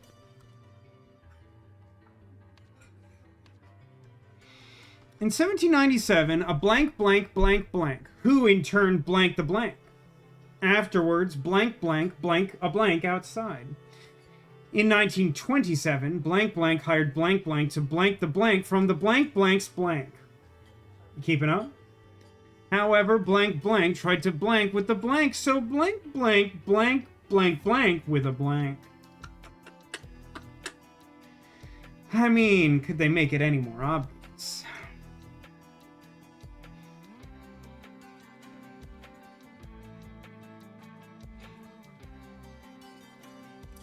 A blank blanked blank. I mean, I guess beast mauled. Is that how they put it in this plaque? I mean, it says he was mauled to death. I think in the other time, dude calls it a beast. When the evil beast dropped into the waves, yeah.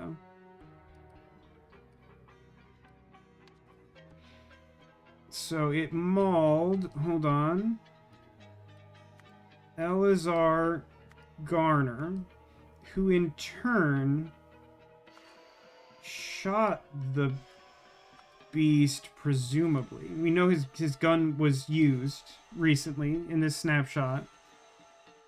Zagula, I can't wait for this to be over. Zagula, I really appreciate you being here, because I know that you don't like any of the games that I play, which is funny because neither do I, and I don't know why I do these things. Sarah, you missed me making the same reference yesterday. I appreciate your call and response of the make it any more obvious. Okay, afterwards, blank a blank outside. So that's probably found a sketch. Yeah, found a...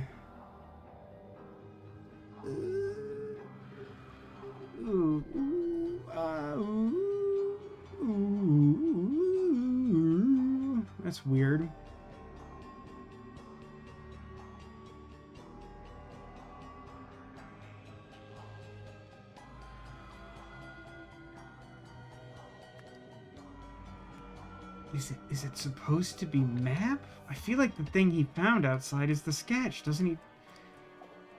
It's the meaning of the strange sketch that dropped as it fled into the waves. How is sketch not the word? Like, you've made it extremely explicit that that spot is sketch. That's not true. I liked Nelly Coot a lot. That's fair. But it's really easy to like a saucy wench in search of adventure, or whatever she calls herself.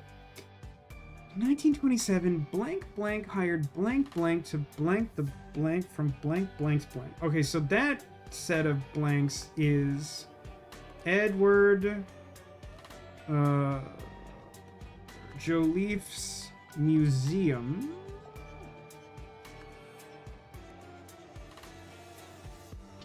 And that is steel. I mean, I guess we're saying that it's a map? Because we don't see the sketch of the woman. So, like, I guess the back of it is a map? Yeah, it is. That's, okay. That's weird. That's really weird. But yeah, that's what we're going for. So this other person is Abacus Joliffe. So blank blank hired blank blank. I gotta drill down on that. I kind of know the players involved, but I'm not really sure who hired who, just off the top of my head. Feel things about the first Somnium Files game that isn't hate. That's fascinating. That's really interesting to me. However, blank blank tried to blank with the blank. So blank blank blank blank blank with a blank.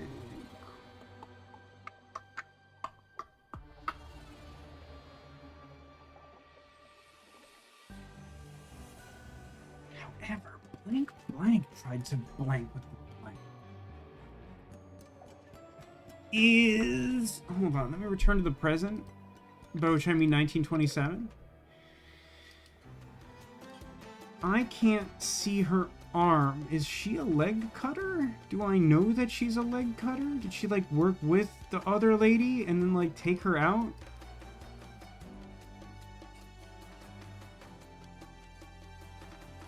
It's really not clear. The only thing I know about her is that she used to fly, like, combat planes, which doesn't make sense because it's 1927. I also... If I'm being totally honest with you, I don't think this was caused by a knife. I think something other than a knife did this. I know you're gonna call me crazy, but I think that something else happened here than a knife fight.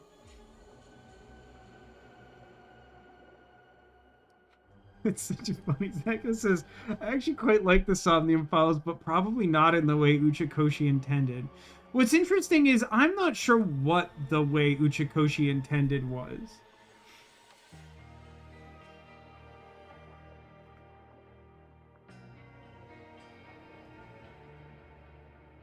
Yeah, trampled with a horse seems plausible. But that still doesn't exactly explain why the horse is wet. Like, I don't think the horse came out of the sewer. Are we doing like a wrongfully accused? Where, like, the train is hiding behind a tree? I guess it's only the back legs and the tail that are wet, but that really doesn't feel like that addresses... Oh, no, wait. Oh, no, wait! He washed the horse's hooves! He made the trough of gore by cleaning the evidence off the horse! That explains two weird things at the same time! So that definitely means that the person who did that is the guy, Ansel Marsh. And he trampled Loretta Bordy. Yeah, I think trampled is bad. I mean, it could be like battered. I don't think it's mauled, but I think it's trampled with a horse. However, blank tried to blank with the presumably map. I mean, guess it arguably could be gangster, depending on context I haven't considered. Did not think that was gonna help. I mean, you know, stranger things have happened even in this game. There was something, like, distinct that happened, like, last night, where, like, Neko, like, asked, like, a completely innocuous question, because, like, I don't think she was, like, watching, like, I was, like, on the background or whatever, and, like, she was asking something about, like, an earlier scene about how, like, she understood a robot was behaving. I was like, no, we're looking at a different robot. And then I was like, wait, but I think you're onto something, actually, and the context is actually something different than I was thinking. How goes the blanking tonight? Pretty good. This has been the best case in a long time, and we're at the start of the pirate DLC, which also means we're nearing the end of the game. It's funny. Oh, that was the thing I meant to mention earlier. It's funny to me how frequently, like, how the discourse of this game has changed from, like, when we started it, I think people, like, largely liked Case of the Golden Idol, like I did, and so people were like, hey, this game, let's see how it's going. And then, like, not that far into the game, I was like, actually, I think this game kind of sucks, but I've decided that I want to beat it out of spite so that it doesn't beat me. And everyone was like, yeah, hashtag spite gaming.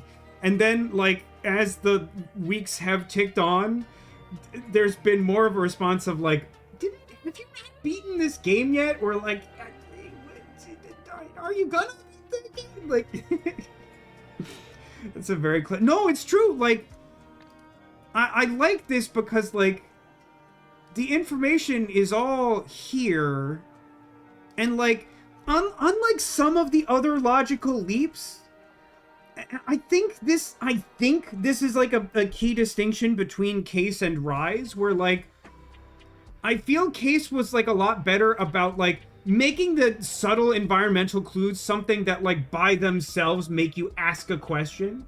So even if you don't understand it right away, it's gonna, like, linger and stick with you. Like, that's part of why I think the big twist ending of that game works for me, is because, like, there's a thing that happens, like, halfway through the game that, like, really, like, nagged at me, and I just, like, didn't talk about it because I thought I was being crazy.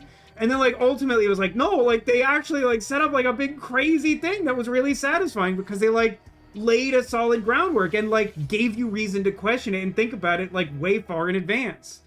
And so, like, the second I see this, I'm like, why is one of the horses wet? And, like, chat's, like, kind of teasing me about it. But then it's like, we come over here, and I'm like, why is there a trough of gore? And then, like, we're, like, looking over the, like, what happened and, like, how she died. I'm like, oh my god, the horse kicked her apart, and then he washed its hooves, and he made a trough of gore.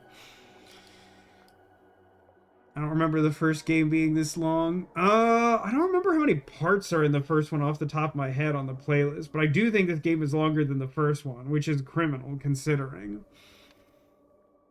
Okay, we're, like, kind of close. Someone hired the leg cutters isn't red text though, huh? Tried to... Ooh, wait a minute. Tried to... Is it conspire?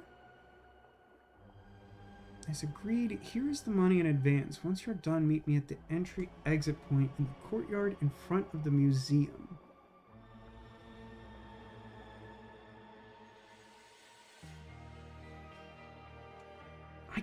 I don't know that I know who sent this. Should I know who sent this?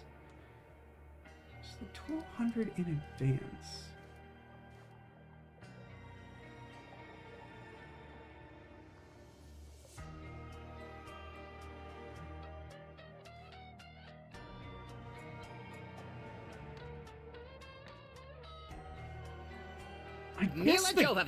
I guess the cat, maybe it was Mila Jovovich. I actually think the captain hired them because he talks about acquiring the map at, like, a steep price. So I think Radigan is the one who initially hired them.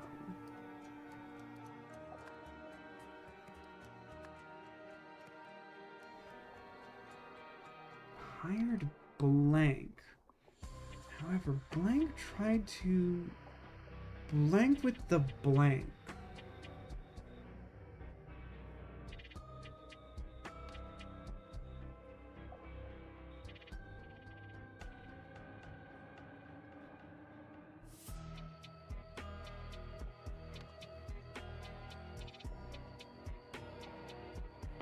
But okay, here's the question though.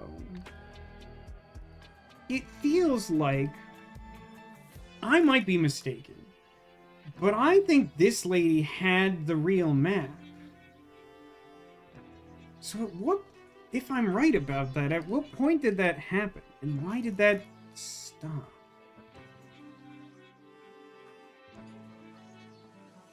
Blank tried to blank with the blank. I'm pretty sure... Yeah, it's Ansel who trampled, right? Because the wet horse has the ship cigarettes, and there's one of those at the scene of the exit. There's something strange about the way these arrows are drawn, though. So they're supposed to have like a clandestine handoff of the real map in the sewers so no one finds out about it.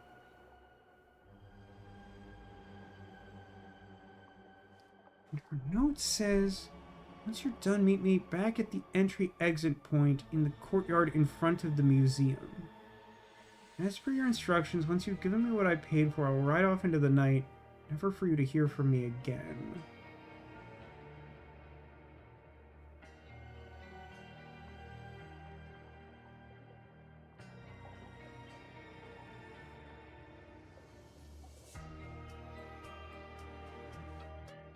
So what's weird is she has the money on her. So whoever attacked her didn't bother to take it. They only cared about the map. Now she and the guy who killed her are leg cutters, which is like a gang. She tried to...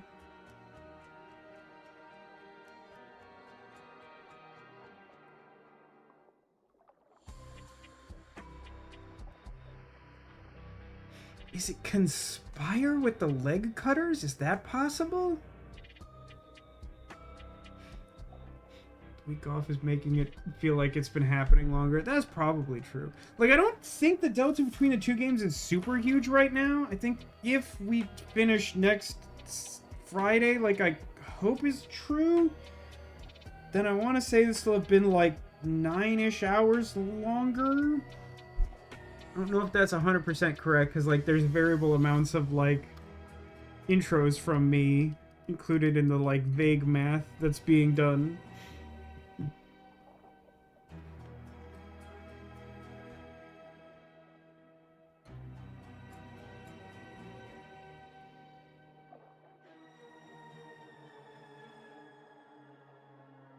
Try to... Obviously really close. I'm missing something that ties these last details together. Got the real one right here in my pocket. But she has none maps. So I feel like the map she had was stolen. So is this a red herring? Did she pay for the map? And then if so, how and when was it taken? How did Ansel end up with the map that he has? But it's not the real map. His is a fake. The real map is the one that Jasper has.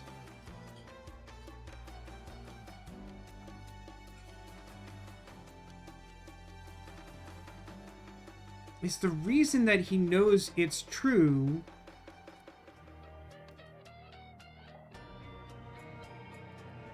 because he knows it came from the museum.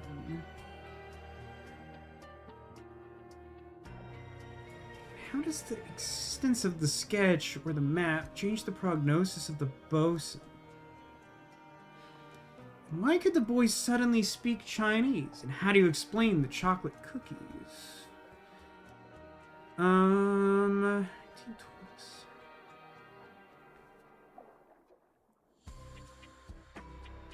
I'm not 100% sure about this. Like, this first paragraph, locked. everything after this thing is locked. And this line is locked. That all is correct as far as I can tell.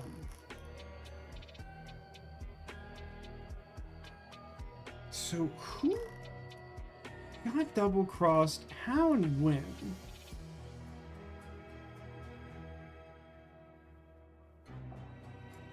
Like, when would Eliza have received any map, and when would she have lost any map? What detail am I missing among the clues surrounding the museum? I don't know what it... I don't... Does anyone have a sense of what it means? The way these arrows is drawn is really confusing to me. Where, like, it has, like, 2 endpoints and no start. And, like, this also has, like, 2 endpoints of its own without a start. I think someone hired Loretta because she got trampled. But it could be something like Loretta got trampled not because she was, like, someone else was hired and then she, like, stole it from them and got trampled as a result.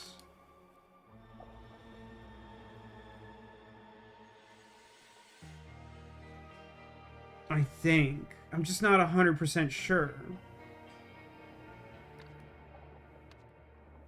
But, like, so she got paid to... Well, I guess she got the payment. So she probably was the one hired in that respect. But I still think there's something more complicated going on.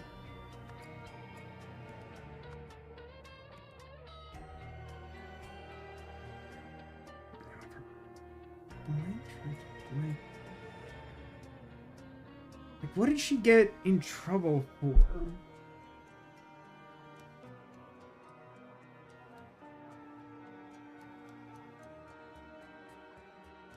Like, why was Ansel upset? Because if she was the one hired to do it, like, her having possession of it alone wouldn't be problematic, right? In theory? As agreed, here's the 1200 in advance. Once you are done, meet me back at the entry-exit point in the courtyard in front of the museum. As per your instructions, once you've given me what I paid for, I will ride off into the... God, that's so confusing to me. Like, it feels to me as though that's framed as though she should be, like, running away, not the person that she's meeting.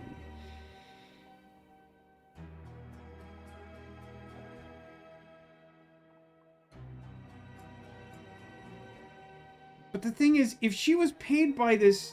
Well, I don't know. Is this the initial job? Or is this, like, a side deal? Like, is the idea that she... Like, this is more or less like an acknowledgement of the terms of the contract? Or, like, did she make a deal to steal it and then, like, happen to be paid another large sum of money? Verbs are shot, pay, mauled, trampled, found, battered, conspired, stabbed, flee, steal, tamper.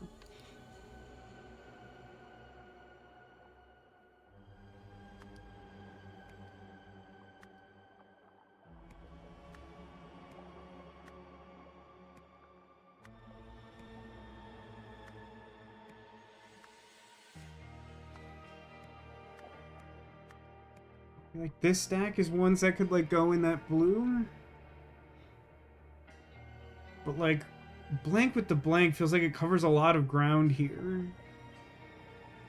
She could, like, tamper with the map. Or steal it. She could conspire with the museum. Although I don't think that's what's happening. She could, like, something with the leg cutters, but, like, I don't really know what. I guess it's not flee. It could be, like, flee with the map. But, like, the note makes it feel confusing. I think it's possible she tried to tamper with the map, but, like, it's not clear to me, like... I don't feel like I have clear evidence of, like, what that looks like. Also, so, like, this guy ends up with the map that, like, is probably the one that came from the museum, because it's the real map.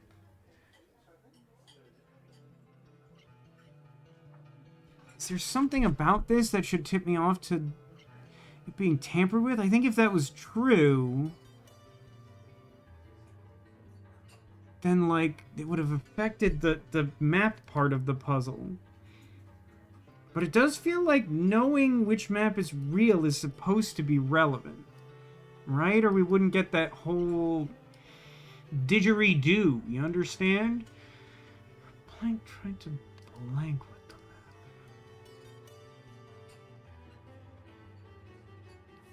But it doesn't even have to be mapped. Saddlebag. Is there a weird world where saddlebag is like the...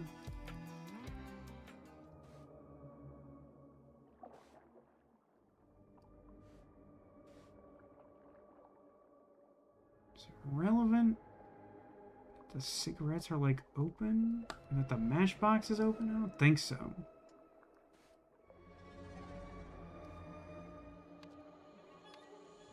Tough. It's tough. But, like, it's his horse that trampled her. So I think all that is correct. She's obviously the one who got trampled. She's very trampled.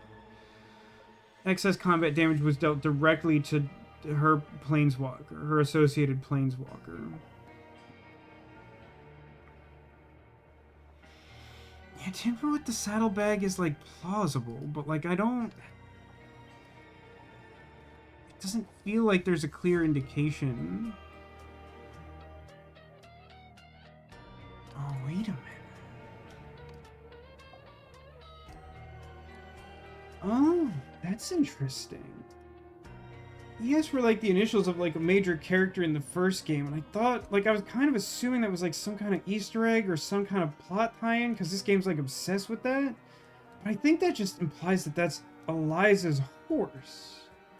So her map isn't stolen or unaccounted for. It's just in her horse's saddlebag. So I don't think she has anything to do with this.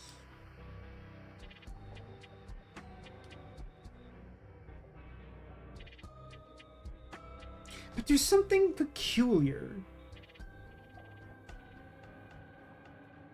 So she's a leg cutter, right? But so is the guy who killed her. So, like, why doesn't he take the money off of her body? The only thing he cares about is the map? That seems strange. Why are the cigarettes taped? I mean, I don't know. Like, I kind of just think that's, like, they're sealed and he just, like, tore them out? I don't know. I don't think I know enough about smoking to, like, have a better theory than that. Maybe it's supposed to mean something really important to me, but it like, doesn't. Like, it looks weird to me, I agree, but, like, I don't know what it means. So... do I have any way of knowing who sent this letter? No, right? We just know that someone...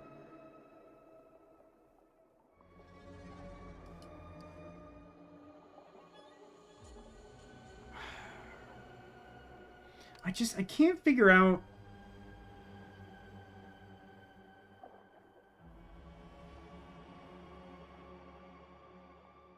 Is the idea that she was paid to steal it, but then, like, also collects money from the museum to give it back, so she just gets, like, double the money or something? So we need information about a tobacco product. I mean, so this guy is the owner of the museum. He is the one who got robbed. Sarah was asking, like, if you, Zakula, an expert on the subject, might be able to explain why this pack of cigarettes looks this way, where it's like kind of still sealed, but like someone tore it open to get cigarettes out of the top in a way that doesn't look organic or normal.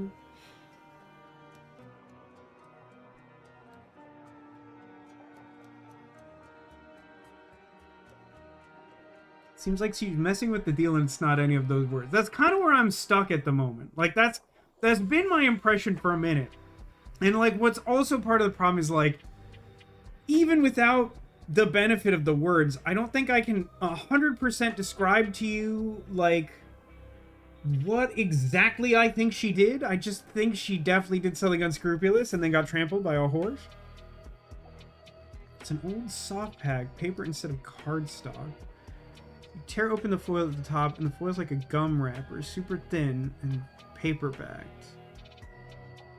I mean, I think conspire with the museum is a possibility, and like I think I said that a while ago. I'm not like like the evidence doesn't make it like totally clear. A, that's true, although I think it's very possible that's true, or B, like the part of the issue I have is that the response from what's his face, Ansel, is weird to me. He doesn't take the money back from her, so it's like not about the money. He just wants the map. But like I don't think he's the one who hired her.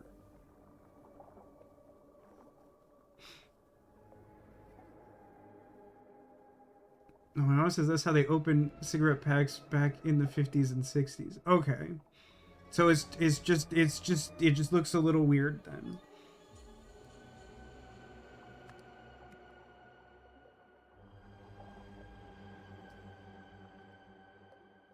I mean, I guess you could definitely describe it as she tried to conspire with the museum. It looks like he's not having it. But it's like super dangerous to do that, right? Because like, doesn't it just like tip him off to the fact that you're like doing a crime? There's just like a weird cause and effect relationship with the way this is written, but like I do think it's possible.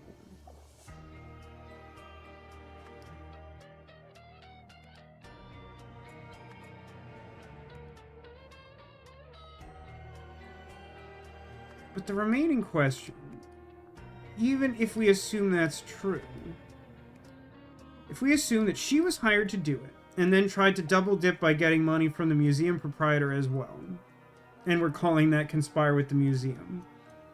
So Ansel finds out. Does that mean Ansel hired her? That doesn't make a ton of sense, though.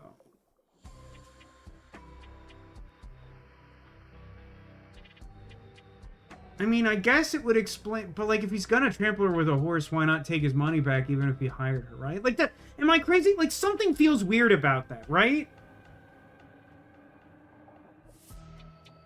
I mean, I guess I might as well put it in.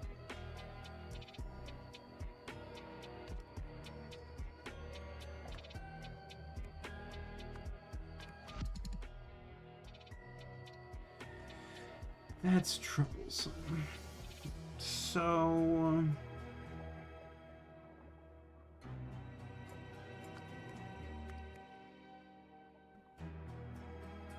it implies that even if we put a correct name in there, it doesn't, like... I think the only thing it could not like is conspire with the museum.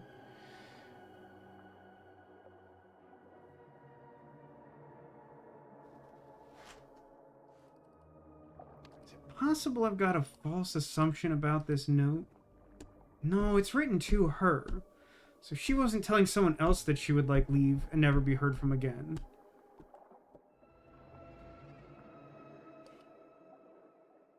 Because they found... But if they found... Like, the thing that I'm hung up on... The thing that makes it hard for me to understand anyone's motive in this is, like, why have they left her with the money? Whoever wanted the map, like, wants, like, valuables, right? Like, it's... Like, if they...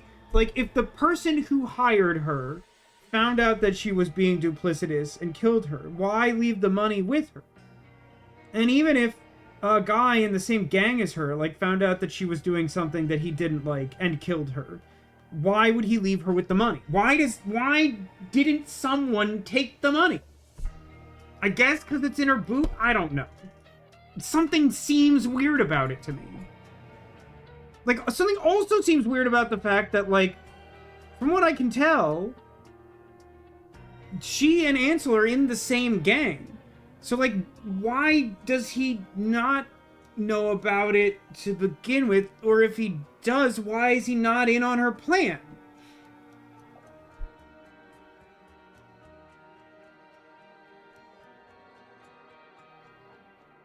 So Eliza's not involved. It could be the captain. I've gone back, like, I now that I've resolved the Eliza thing, I do think it could be the captain.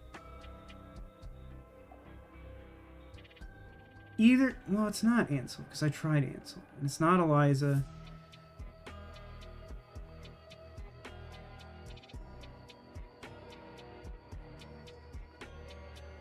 No, wait a minute.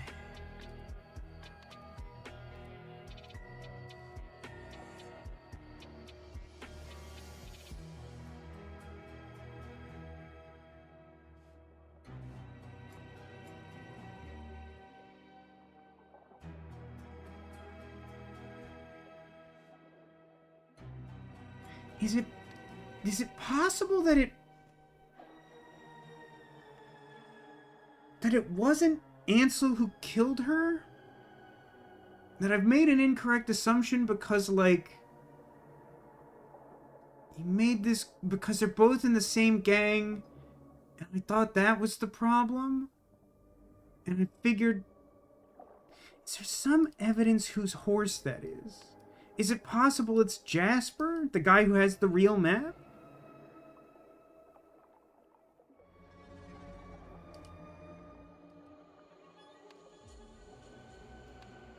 But then, like, what's the deal with the museum piece where, like, someone is trying to pay off the museum for the thing?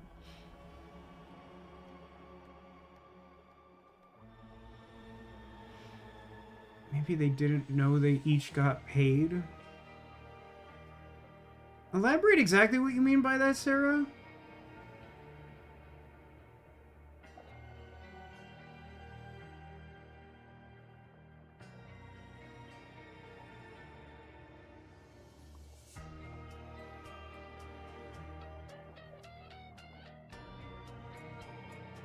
Does it conspire with the leg cutters?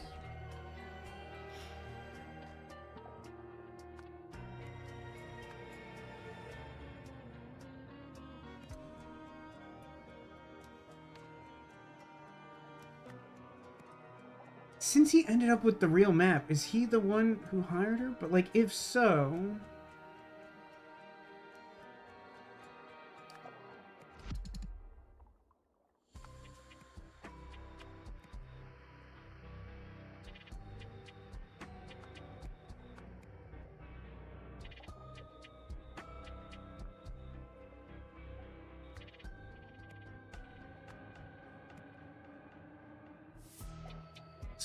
So the captain says he paid a lot of money to get his map. So he could be the one who originally hired her.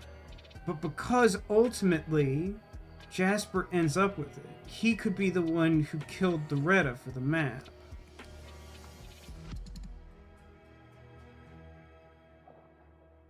It's shocking how difficult this impasse is. Like the last thing you said, Sarah. Like, I understand the context of it, but, like, I don't know what you're driving at. It's like, we don't have evidence that he got paid. So, like, I don't know what you mean by, like, they don't know they each got paid.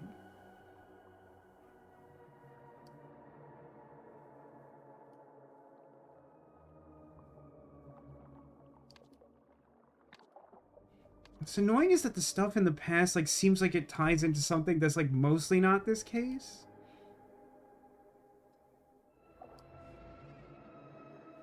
Could Ansel have been hired to kill Loretta?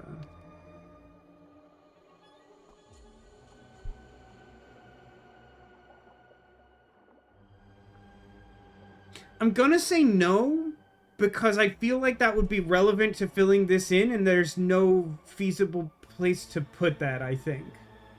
Also, he doesn't have any money that we know of. Like, there's simply no way that this isn't steal the map from Edward Joliffe's museum. He says before, like, Demolition looks it up in 20 minutes, and it's definitely something different. But, like, I don't think I live in the world where that's not that sentence. And if that's true, there wouldn't be any other place to implicate someone in hiring someone to do a crime. Hi, Katine. Welcome. Hello.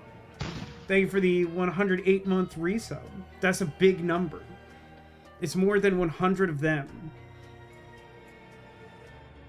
100 units.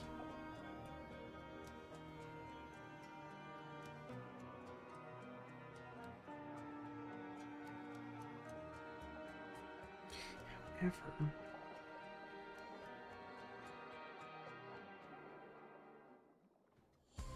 trying to pay. I can't be pay with, right? That doesn't seem to make sense.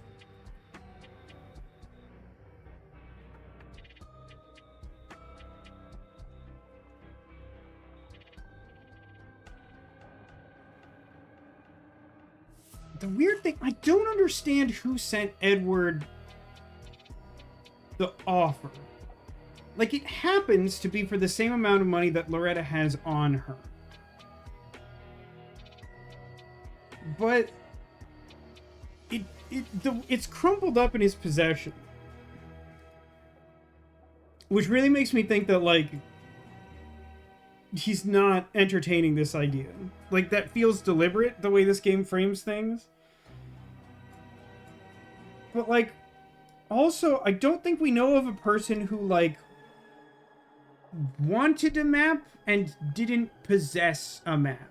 And, like, that seems like that's the only type of person who could have made that offer if it wasn't Loretta trying to double dip on the deal. But even if that's true, there's still, like, I still don't understand the picture well enough.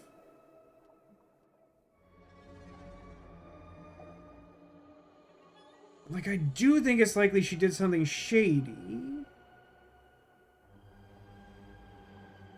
I don't get the impression she tried to flee with the map. I don't think. Good night, Keen. Thank you for hanging out. Really appreciate it. Ants will be hired to steal it originally. I mean, I considered that. But then, like, why is she dead and he doesn't have any money?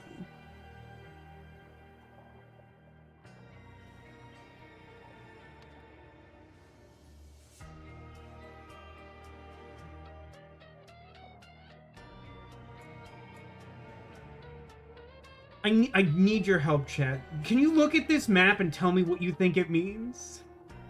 It's very confusing to me, and I'm increasingly feeling like it's important to understand this. This is a map in her possession that seems to outline something about what her plan was. And looking at it, it's just a pile of arrows.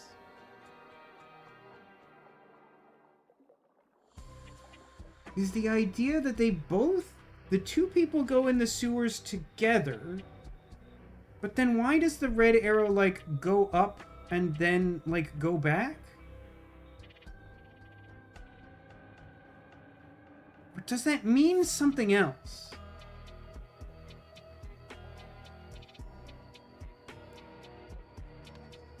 Loretta hired to steal it back. But I don't feel like anything in the scroll suggests that that's... Like, it doesn't seem to suggest that type of intent in the last paragraph.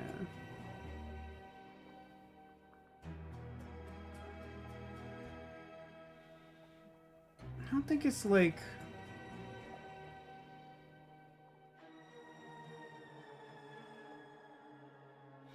The thing that's... If this was framed in a different way, I could imagine it being that, like, Jasper Wiles, like, hired, what's his face? Ansem M to, like, get the map back from her.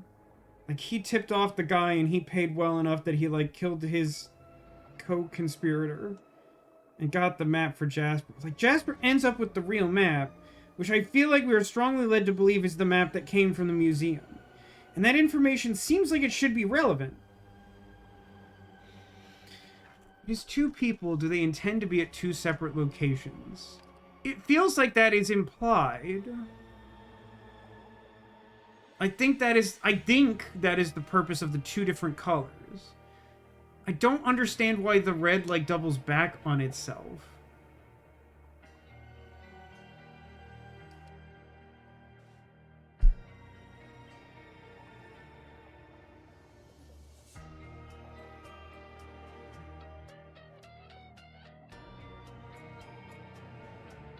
This is so confusing.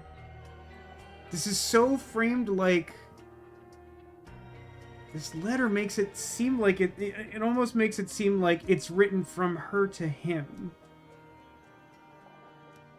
So the money was given to her along with this letter.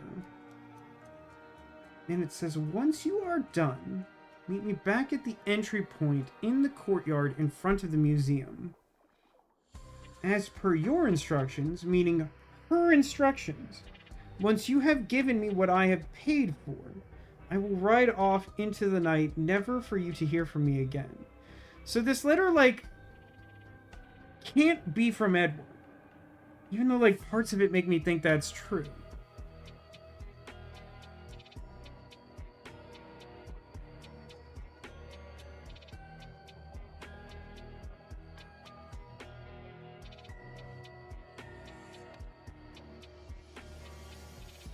The fact that it's currently incorrect in this form makes me think that the most likely person to, like, ride off and never be seen again is Captain Ratigan. But he also already has a fake map, which means he can't have been the one to hire... So, okay, so who could not have hired Loretta to do this? It couldn't have been the captain because he already has a map, and so it doesn't make sense for him to try and get the map he doesn't have. I don't think it's this... Well, she also has her own map. No, wait a minute. Ashamed to see that goateed fool leave. I was enjoying watching him drool over his modern forgery. At least Miss Wild... Man, I honestly think I never finished reading this text box because, like, someone was, like, doing something weird in chat. I don't know that this would have, like, made a big difference earlier, but I don't think I ever finished reading that.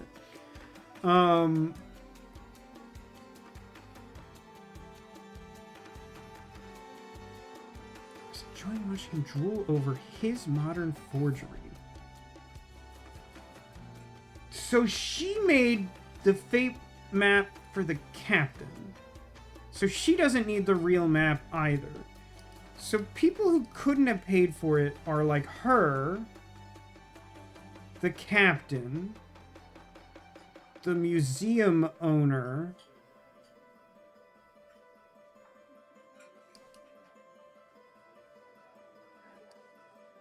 her, because she has her own.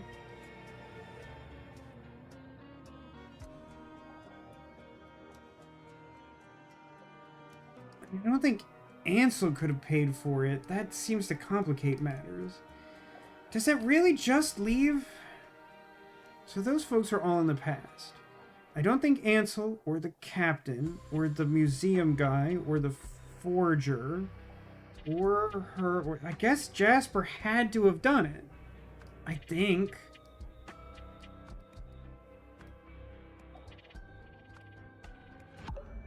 Yeah, okay. Okay. In order to steal the map.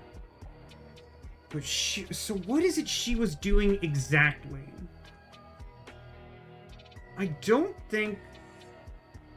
So he is the one who intended to vanish, never to be seen again. So that part of that letter doesn't speak to her motive or what she was doing.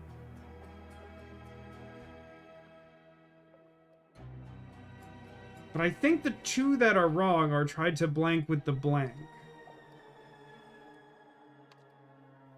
It could be flee with the map. I don't, like, exactly know what evidence I have of that, however.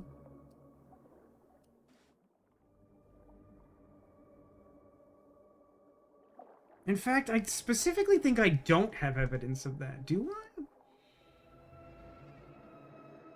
Does something about the crowbar or the key imply that?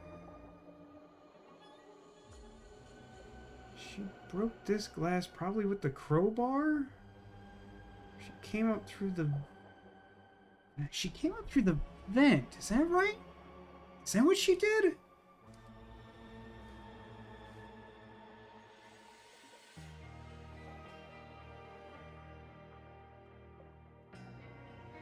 So does that mean that the plan was for her to go into the sewers and then break into the museum, which is this endpoint arrow, and then... What's the note say? Meet me back at the entry-exit point in the courtyard in front of the museum.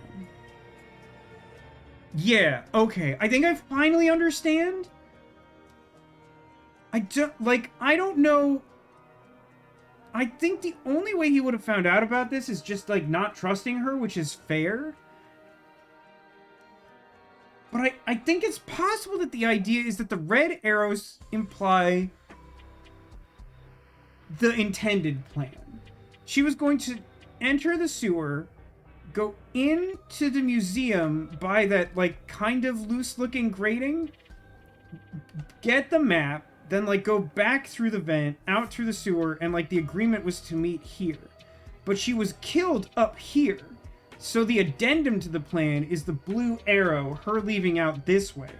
And I guess he either, like, was standing here and saw her, or, like, didn't trust her and was, like, waiting with his horse and was like, get dunked on, get stuffed, and then killed her with a horse.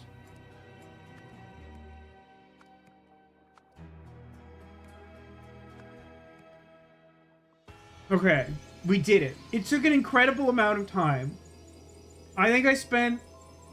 No, I think it was like a half hour or something on, like, that last bit. Whatever. Here's the thing, though. I want to be really clear about this, right? Because, like, the thing is, I complain about games all the time and I hate everything and I don't experience joy. And you all understand that vibe and you come here for that, I presume. I don't know why else you're here if not that thing I just said. But, like, to me, there's a really big distinction from what I just experienced and the way we've been getting stuck in most of Rise of the Golden Idol. Where, like, I got stuck because I was having trouble interpreting clues that were put in front of me. But I was given the correct information and I wasn't asked to do something that was unreasonable. It was just subtle and difficult. And by, like, reasoning my way through it and being persistent, I reached a satisfying conclusion of, before I put in the last word, I understood everything without having to look up something or have a hint or make a giant logical leap. But, like, a lot of the things in Rise of the Golden Idol, and in ostensibly a similar way, where there's, like, some part of the puzzle that's not quite jiving for me, but, like, the solution, instead of being something where it's like, oh, of course, like, I should have realized this, like, when you don't find the correct solution in a well-made puzzle, you potentially feel stupid, because you realize that there is a way that you could have understood it. When you don't find the solution in a poorly made puzzle, at least for me, I feel mad because, like, the solution doesn't make sense and I feel that there was not a reasonable way to expect me to get that conclusion. And that's, like, the big distinction between Case of the Golden Idol and Rise of the Golden Idol. There's, like, a little gray area where they, like, overlap and do similar things in some areas. But, like, categorically, that's, like, a big part of the difference between the games. At least mechanically. Narratively, there are other problems that I've also discussed separately. But, like, even though I got stuck on that for, like, a half hour, I'm not mad about it because, like, I could have done better. And I realize that, and it's clear to me. But ultimately, I got the solution. You have solved the scenario. Loretta was supposed to exit via the sewers via the manhole cover outside the front of the museum, but instead left through the one behind the museum in an attempt to escape with the map. but Jasper spotted her and chased her on horse. I just wish that there was something that, like, hinted at that. Like, I wouldn't call that, like, a giant unreasonable gap, but, like, that is, like, the thing that, like, held me up. Because, like, there are just other reasonable ways to interpret that, so, like, I don't jump straight to that. He trampled her to death and washed the blood from the horse's legs in the alley. Jasper, Eliza, allow me to introduce you to the rest of the team. You already know Miss Song, our scientific advisor. What branch of science do you specialize in? Having an enormous nose? No, animal physiology. Tally-ho! That's Ivan Kearns, our driver and explorer extraordinaire. I'm sure you've heard of him. And last but not least, our trusty captain. Ready to set sail, sir?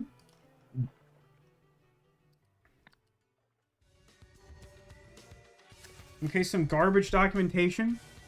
Esteemed gentlemen, on the 27th of February, a Lemurian vessel was unlawfully attacked and her cargo pillaged. This incident has enraged the Lemurians even more than such acts typically warrant. Accordingly, I hereby issue the following strict orders.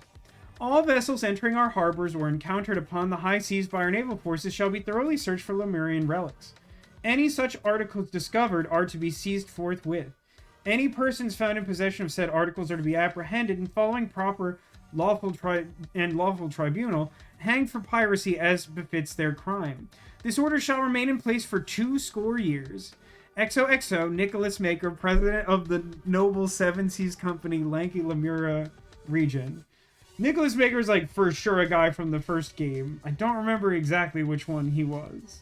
But, like, the Seven Seas Company is the East India Trading Company analog. Check it out. This man's wearing a tricorn hat and has a hook. Y'all know what that means. Broadside betrayal. Mutiny aboard the Last Reaper.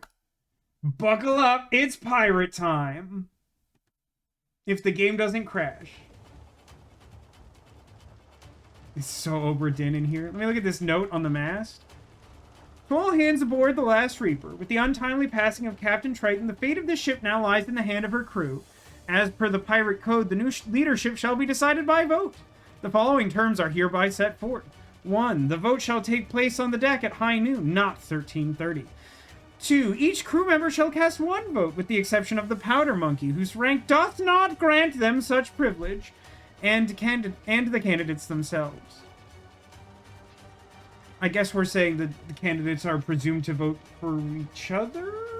If it's 2 of them? Yeah, because it's 2 of them. The tally shall follow below once all votes are counted. A bullet is lodged in the mast. Cool. Alastair Sims, 5 votes. William Nunda, 4 votes. Wait, we know one or both of those names. Nunda Your Business is definitely a joke I've made before. And Alastair Sims also sounds familiar.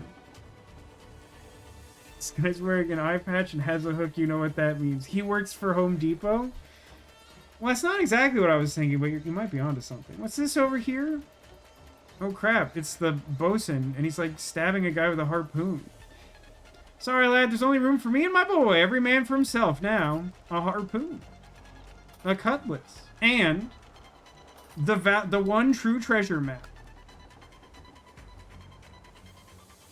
And this weird husk of a cocooned human being is the son of the noseless bosun.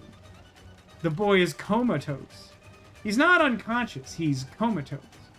But I'll point out that he is breathing. And then this guy. You lost your wits, we're on the same bloody side. Pull me aboard. Also cutlass, not apparently using it. He has like a spine tattoo, which is a bit odd.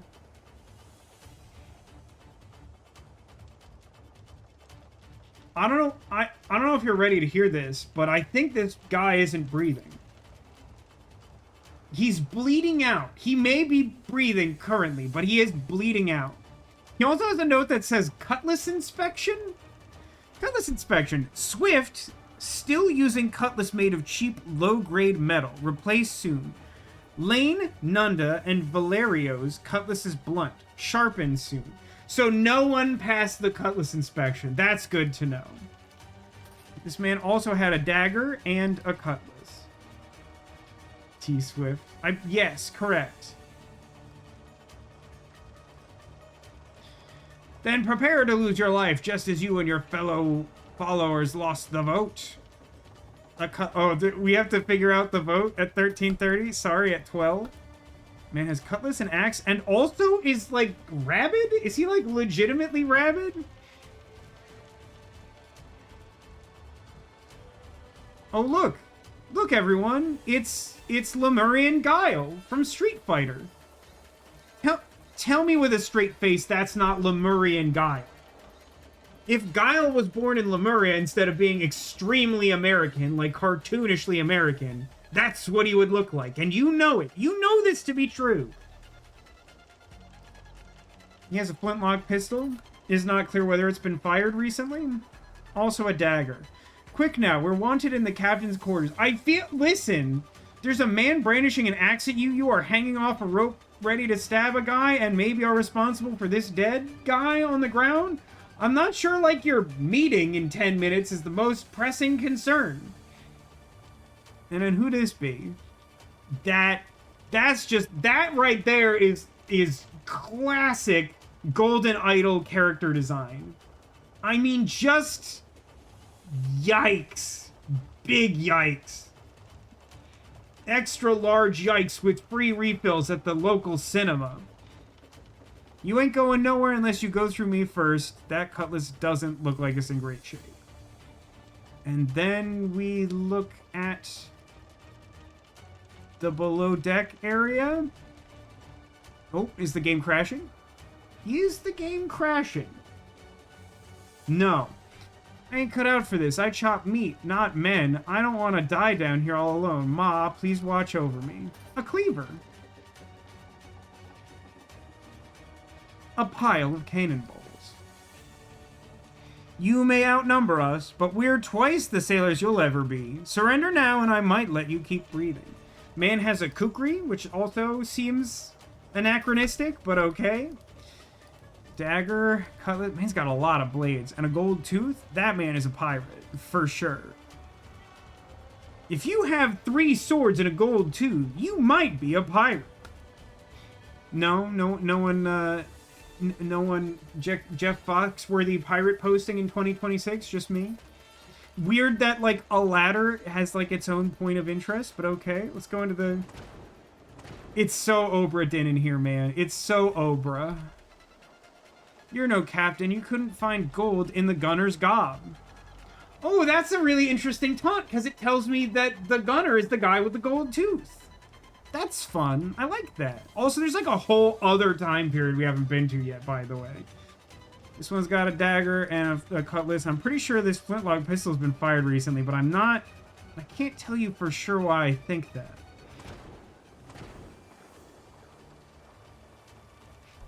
To be fair, he made that declaration a double negative. You ain't going nowhere. That means you're going somewhere. Yeah, but the place we're going might be an unhappy afterlife, you know? You know what I mean? Okay, hold on. To-do list. C2 Garner's nose and Horn's leg.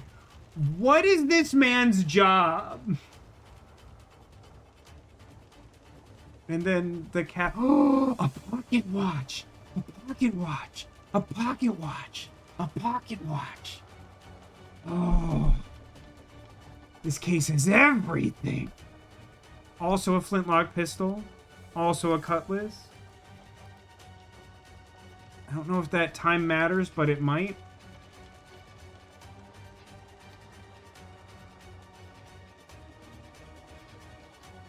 Okay, in the hold. I don't have most of the people's jobs yet. Okay, got it. Understood. Traveling through time now? Oh, crap. They, like, found the ship.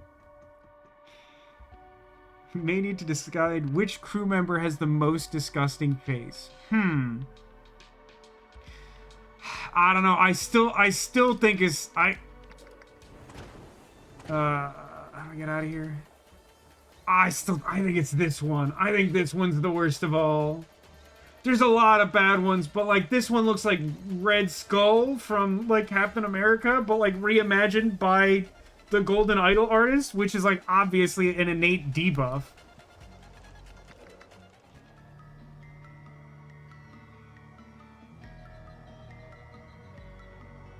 hold on. I'm appreciating the music for a moment.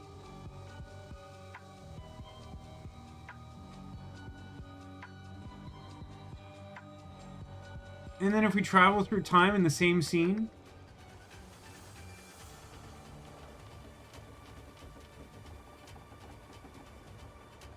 I can't quite tell if it's like the same thing that's just like re-engineered, but I feel like it is. A grating. Yeah, that sounds right. Oh dear. A lack of ladder. Are you alright down there? No one's alive here. Oh, the gunner got... Whoa, the gunner got cleaved in the head! A shiny gem. Neat. A net. But the net is bloody? Something weird happened here.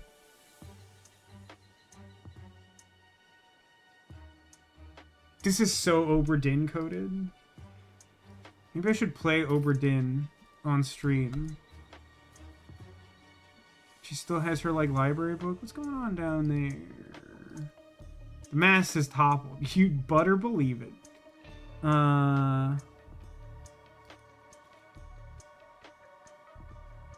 guy got harpooned, huh? Sucks to be him. The ship is falling apart. Let's leave. Tell the old geezer we got whatever junk he saw that drew him down there. Oh, to forget whatever junk he saw. Ooh, geezer. Expedition contract. Ready? The spoils of this expedition shall be split amongst the 6 party members as follows. Antoine Spilsbury, sponsor, 35%. Jasper Wiles, 15%. Eliza Swan, 15%. Ivan Cairns, 15%. Radigan Olita, 10%. And Myrtle Song, 10%.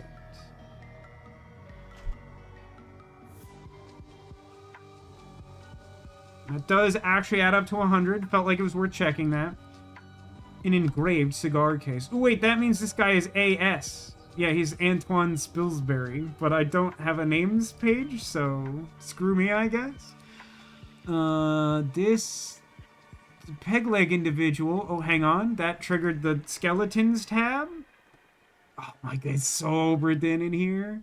It's so Oprah for me.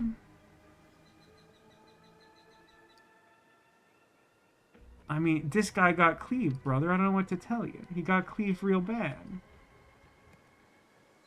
And, like, the underwater guy got, like, harpooned pretty bad.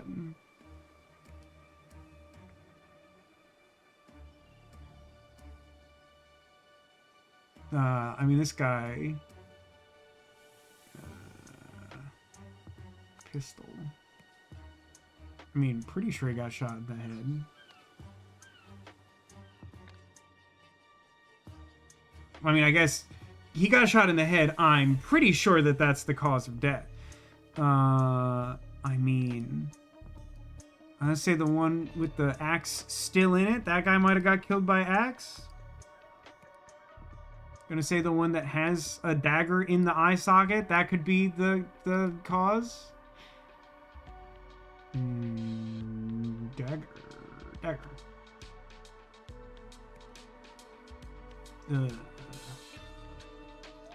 Is that supposed to be a cutlass? I feel like it should be more rounded, but like, it's not cleaver. It's too big to be dagger. It's not harpoon. I don't think that it's not kukri. It's peg leg to death. I mean, if you use the peg leg for the ill-advised type of style of peg, it's meant for leg only. Is my point.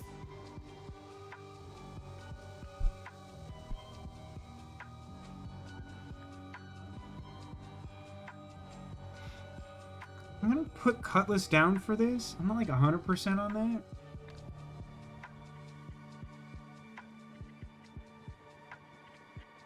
I don't know what this piece of gold is.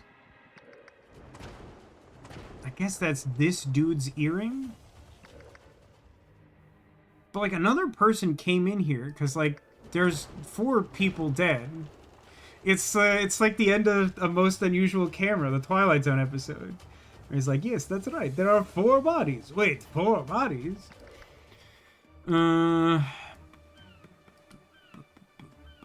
So Pegleg got daggered. It's this guy. What happened to this guy? And this dude's missing an arm. And a leg. Oh wait, but that's the necklace means that that's the chef or whatever, doesn't it? That's odd. What the heck happened to him? So he cleaved that guy in the head. But he lost his arm down here. I guess they just got in an altercation.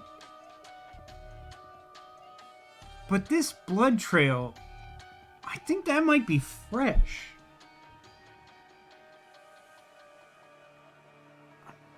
What's the meaning of the net?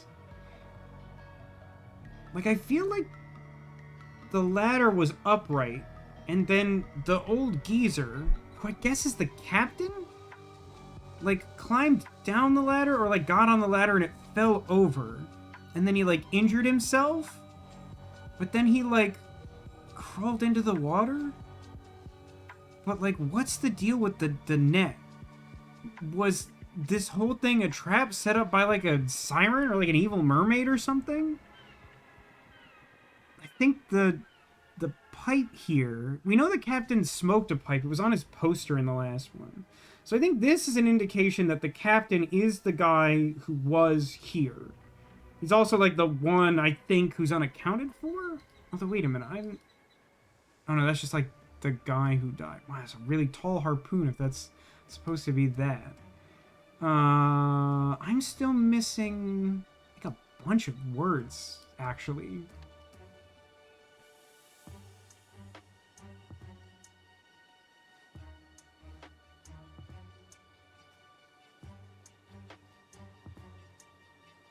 But I'm only missing 3 spots. Oh, I haven't looked at these guys' stuff. Okay. Very interesting, Jasper. Good work. He's got a weird book. I bet it has a whole bunch of words in it. Look here, I found the ship's log, and it contains the name of the bosun we saw mentioned in the battered cod. Yeah. Oh my, it's... like, true, like, this couldn't be any more Obra Dinn if it tried. If they just called this case, like, it's the Schmoberschmin. Okay, so hold on. I have words now. I'll use my words. So Triton's already dead by the time this all goes down. And I think the implication is so was the quartermaster?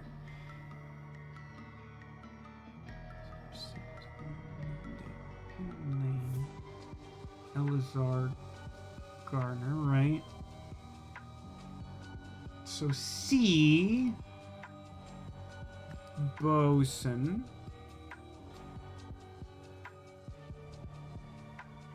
Do you think the bosun's kid is the powder monkey by nature of, like, being inexperienced? Yes, because his last name is Garner as well.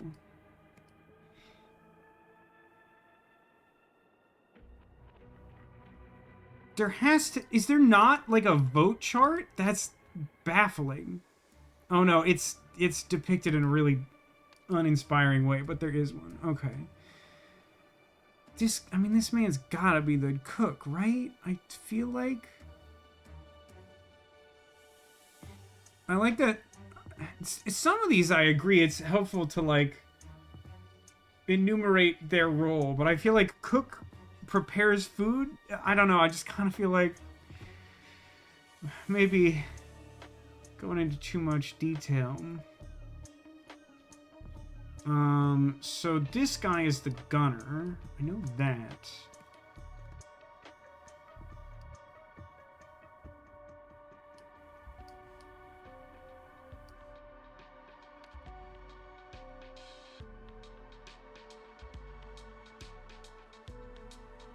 So, I mean, the guy who died by harpoon was, like, clearly killed by... Oh, it wants the rolls. Okay. So... Harpoon guy's killer is the bosun. Cleaver's killer is the cook. I'm just putting him down as cook. It seems preposterous for that not to be true. Hold on a second. We have the names of the candidates, right? So that'll tell us something. It's Alistair and William. Boy, I sure wish I could just like have the ship's logbook or whatever.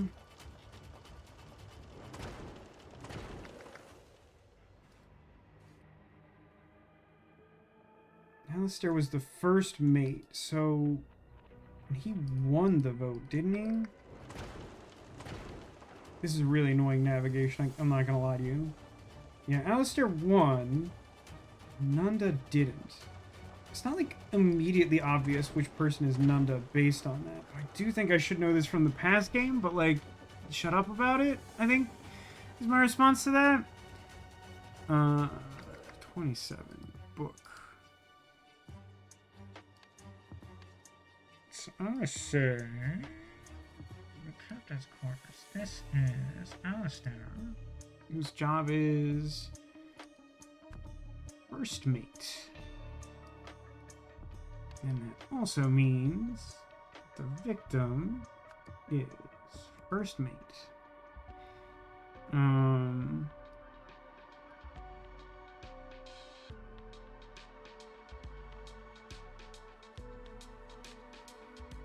don't mind this puzzle. I don't know that they have like nailed this interface, if I can be like super honest with you. Works. Is there someone else who works ropes, or am I just meant to conclude that the guy who's up in the ropes, Lemurian Guile, that's Moody Pollock the Rigger? That kind of sounds like what we're going for. We got Powder Monkey, Cook, Rigger, Sailmaker, Carpenter. Only does woodwork. The Sailmaker does sails exclusively. Cannon steering. Weapons does. Yeah, I'm gonna say 97.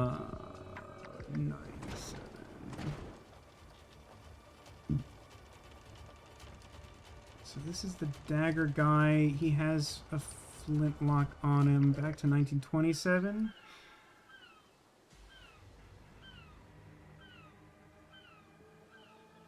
That's a bit odd, huh?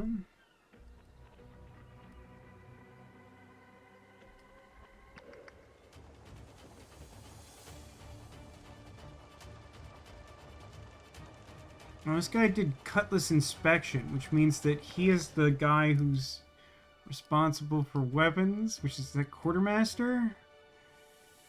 No, master at arms. Right, okay, that makes sense.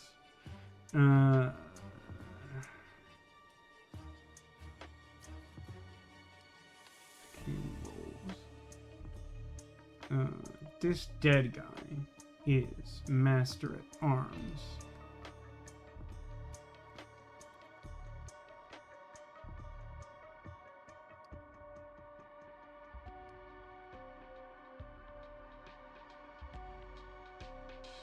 I like that they killed off the people with like no discernible job like before the start of this, because they're like, yeah, that ain't it.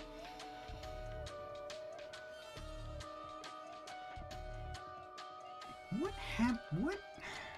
Hold on, close like 14,000 windows and then take me back to 1797. So this guy is bleeding out. He's got a knife and a cutlass, but he's like not holding either one. No, I guess that's him though, right?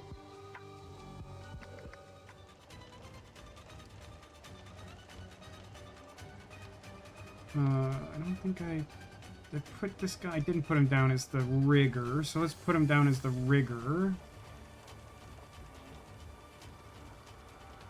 The then, like, what do I think is this dude's cause of death? He's bleeding out. Is your dagger, like, bloody? No. But, like, I don't think it's supposed to... I think he's... It looks... Oh, no, wait. He got shot, right? Because there's this bullet here in the mast. So, like, even though this guy's not holding his gun, he has a gun. I think the angle suggests that he... shot... Oh, I didn't notice this was the peg leg guy. It's like... This is, like, a really annoying place to put this. I mean, like, I'm covering it a little bit, too. But, like, here's the peg leg. But, like, it, like, dips in and out of, like, their own interface. Don't love that. That's a little annoying. Okay, so I'm gonna take a bold claim here and say that the rigger killed the master at arms with a pistol.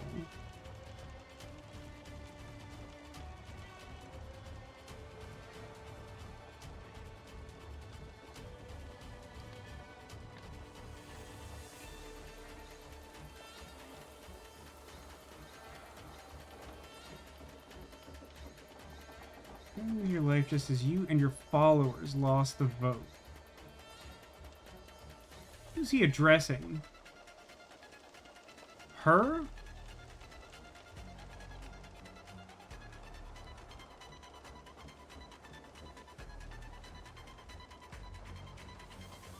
I mean, if we're talking about followers, he's got to be talking to William Nunda, right? Nunda your business? Yeah, he is the cook, yeah. He, like, specifically says something that's like, I'm a cook, not a killer. So she says the gunner's gob thing. So she's got a cutlass.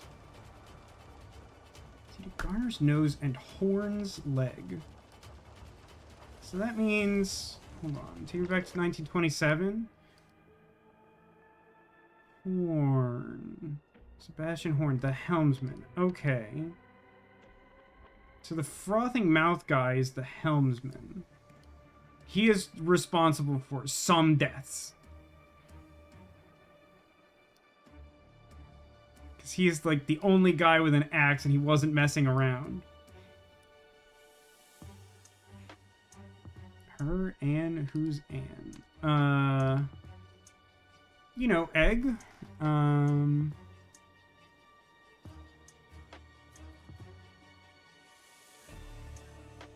many women's names do we have here, actually? Maria Swift? It's just the one, right? There's only the one woman on this crew? No, there's two. This lady and the one outside who says no one will get past her.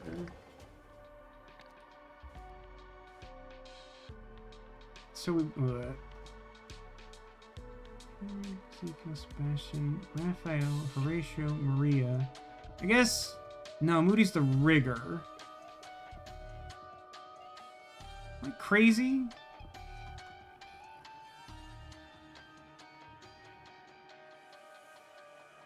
Is Alistair supposed to be a woman? Has Alistair ever been like a unisex name?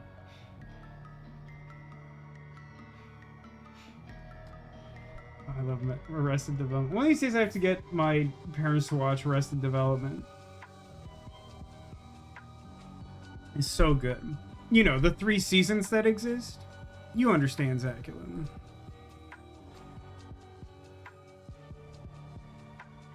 William, none to your business.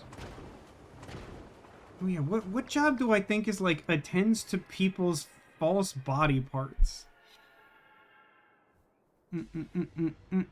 Maintains discipline, plots courses, oversees crew's work, charge of daily operations, manages, treats illnesses. Well, that ain't... Oh no.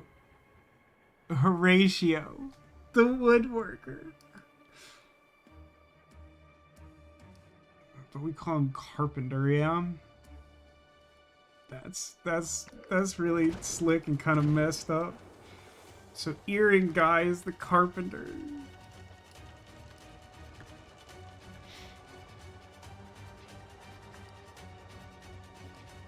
Okay. At least this was, like, not that many, huh? Like, one of the two... I mean, am I crazy? Like, this is a woman, right? Think? I don't know. That's silly. I mean, it's silly, but it's, like, silly in, like, a justifiable way. Like, I don't mind that being kind of contrived, because, like, I get what they're going for, and it works. So, okay, so, this guy, Cutlass Inspection. Lane, Nunda, and Valerio's cutlasses are blunt.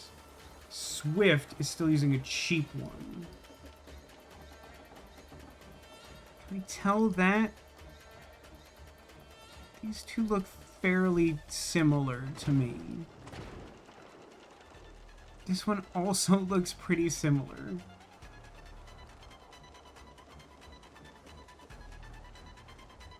They all look really similar.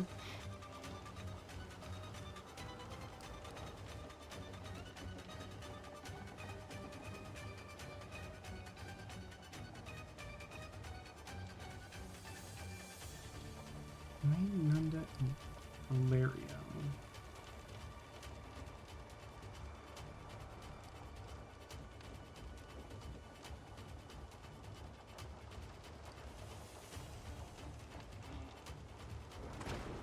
I don't mind this puzzle, but it's really a headache to, like, navigate this, man.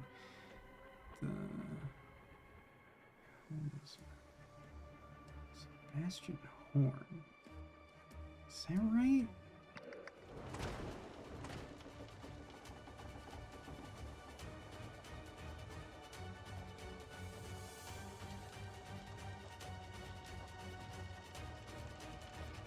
He still has his cutlass. Why does this guy have a cutlass? Doesn't seem right. This guy also has a cutlass. But he's, like, for sure... He's Garner. He's not one of these names. I feel like I'm supposed to be able to take something away from this, but, like, there's something weird about it.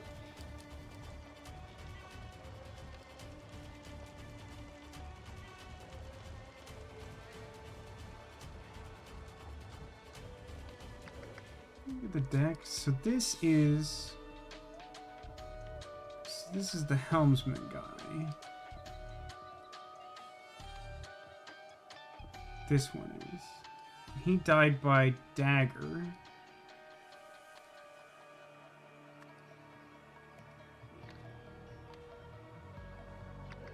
So who on deck could be responsible for that? Pretty much just the rigger, huh? Yeah, I think realistically only the rigger could have done that. But then what happened here? And what person is this? Wait, what person is this? Am I crazy, or does this person have, like, mandibles? Did, like, an alien creature get on board and, like, have... It's like bone mandibles, and like the helmsman or whatever just like asked him a question? Looks like a gun and a cutlass near them. Yeah, the presentation of the cutlass is a little hard to parse though. But also there's like a weird issue where like there's a different number of people in this room before and after. But also if the axe is in that guy's head, then like what's-his-face came in here, killed him, left, and then died? Like, afterward, the helmsman? Like, the helmsman killed this guy. Which body is this? Is that also in here? Who'd that be? Oh, this one. So that's the lady who was yelling at him, whose name I don't know. But the killer is the helmsman. And the weapon is the axe. The axe guy is my favorite only because, like, I can easily tell what he's doing at all times. Maybe it's the guy from the ropes and he fell? It definitely could be the guy from the ropes. Because this is the man-at-arms who was already dead. This is the woman who is guarding the captain's cabin. This is the cook. This is the helmsman. But, like, how did... I just don't... I guess the idea is that when all was said and done, the helmsman fought the rigger, and they both died. Like, he got stuck with the knife, but the other guy got the axe left in his head. Because the rigger also had cutlass, right? He definitely had... Oh, no, he didn't have cutlass. He had dagger. But the other guy had dagger. I mean, the other guy had cutlass. The helmsman had cutlass. And that's not on his person?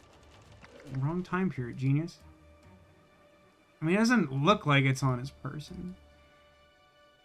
So maybe like everyone lost every weapon they had.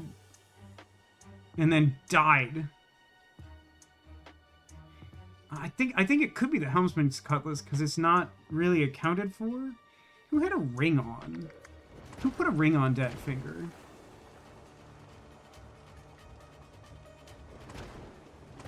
Not the hook guy.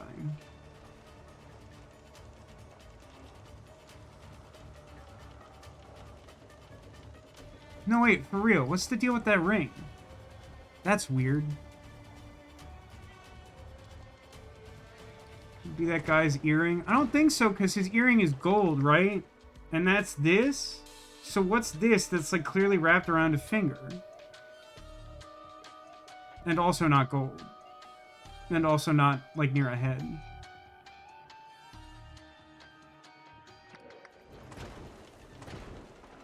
Like, maybe it's, like, super subtle, but, like, I'm not seeing presence of the ring on anyone. Like, it doesn't really make sense. Like, this guy has a child, but even he doesn't have a ring on. This friggin' guy. Who is the bald guy? I don't know.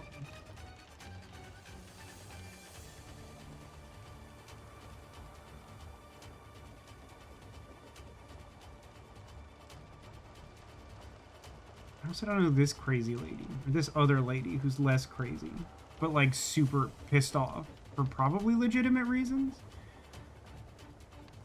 Feels like it's hard to say who killed the captain if we're being honest.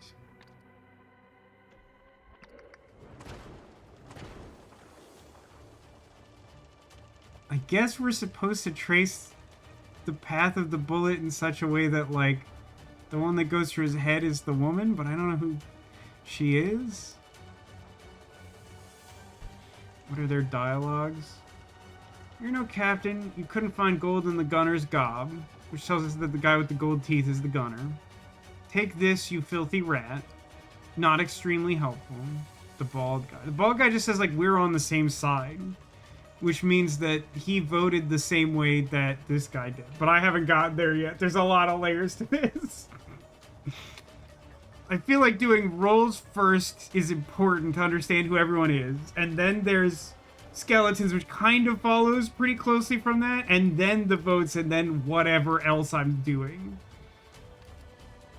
What's his? The other guy? Sorry, lad, there's only room for me and my boy, every man for himself.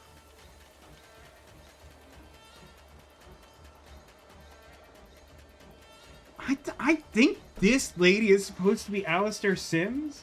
Am I crazy? Is this not a woman? Is this... I can't... This thing's not even human. This hideous thing. I'm gonna say this is Alistair and just be upset about it. I mean, there's something about the way the bandana is dangling that's, like, making me feel like it's a woman. I don't know. So I'm gonna call this Alistair, and Alistair is... It's third... First mate, I guess.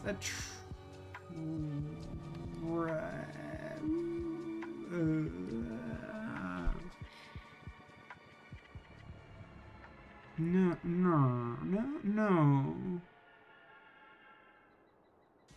No, it would have to be Nunda, right? Cause Alistair won the vote. So the bandana guy is second mate.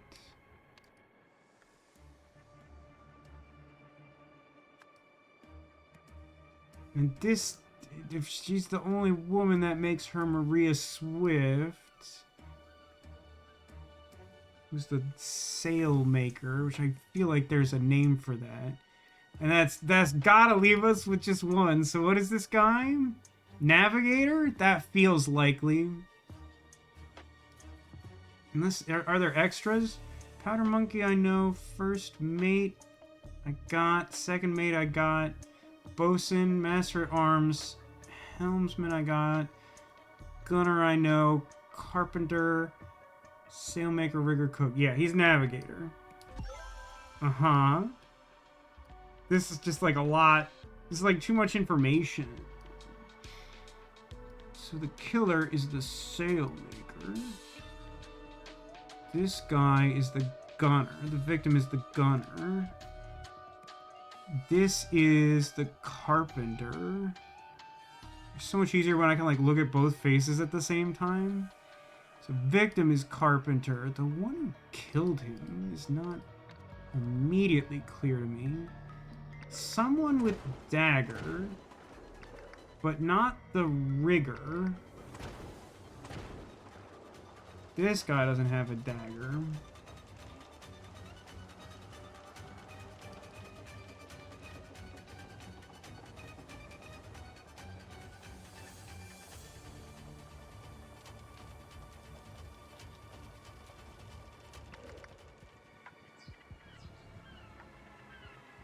What body is that even? Cutlass. So that's probably the sailmaker is the victim.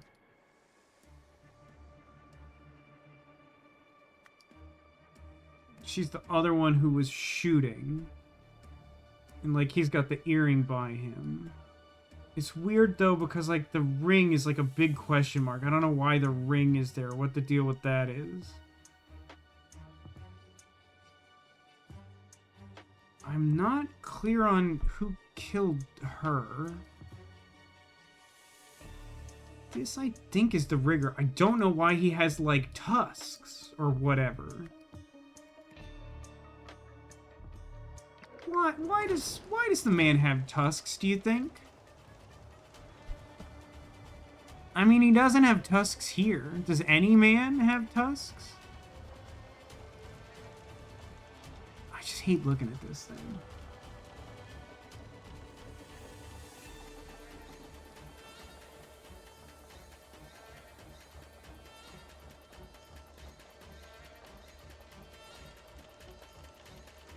Oh, so this victim is not this. This victim is helmsman. This is that last guy. This is navigator. So that leaves me with who?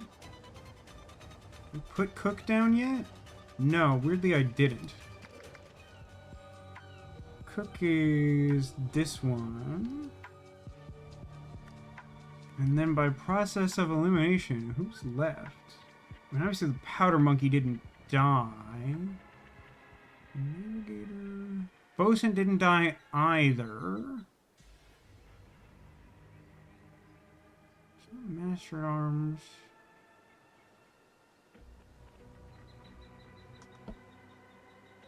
Oh yeah, that's second mate. Yeah, that's second mate. That's second mate. So second mate got axed, so the helmsman did that. Wait. No, wait. What skeleton is that? Oh, no, wait, what? That's...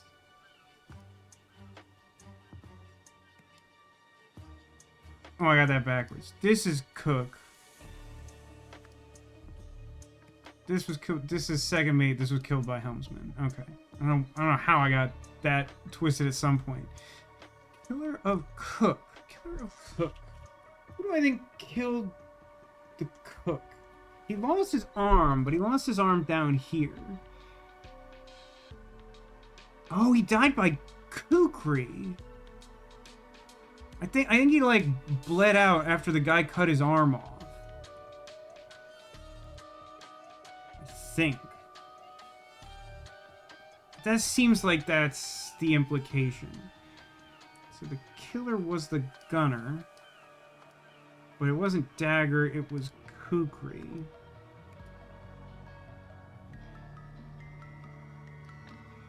The helmsman died by Dagger from the rigger.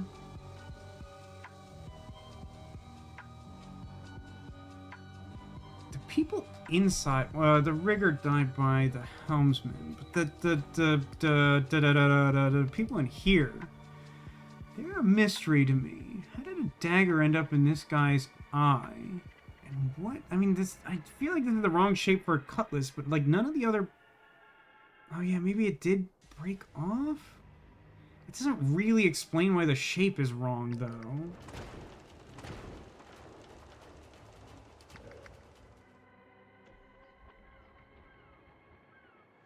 It's also... It feels like it's in the wrong side. Like, I feel like the most probable situation is that, like,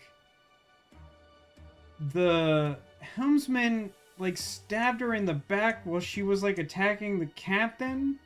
Well, I don't know. I guess they killed the captain, like, pretty immediately after the snapshot we see there. And so the fighting that led to, like, the helmsman and the rigger dying probably happened, like, sometime after that. Zango says, man, I got done with Scooter Time and I can really do without all the swaying on the screen. Why would they make a screen like that? How off? Dude, I recently... I got, like, I watched, like, a weird amount of, like, theme park-related content on YouTube. And, like, recently, somehow, I got recommended, like, craziest, like, walkthrough experience. Like, a French, like, walk through a sinking ship. And, like, the whole thing is just, like, walls are, like, rising and falling and, like, pitching and stuff. And I'm like, man... That looks like a nightmare. I feel like I'd get vertigo standing still in there. Learning that about you does not surprise me at all. It shouldn't. It shouldn't. And no, not just Jenny Nichols. There's other stuff. I mean, obviously there's Defunct Lane, which I mentioned like a week or two ago. But like, I've also just like recently started like watching some other stuff that got recommended to me that's like in the same vein. Like not that long before the stream, I got recommended a video that was like, talking about like some like famous disaster that happened on the Dudley Do-Right Ripsaw Falls ride, which I was like, wait, I never heard about this. I want to know about that. The guy with the axe in his head threw the dagger. That's possible. That's not my interpretation because I think his dagger killed this guy. Because this guy's axe killed that guy, and I think that he stabbed or threw his knife at this guy, and they both sort of killed each other at the end, is my interpretation. So who else had a dagger? This guy, who doesn't seem to have it now, but I don't really know how I would interpret that. You don't. She did, and hers is like also unaccounted for, but she's clearly on the same side as this guy. Like, I think it's feasible that the axe guy killed her with his cutlass and then I guess took her dagger and stabbed the other guy. That feels like a bit of a leap, but possible. This guy didn't have a dagger.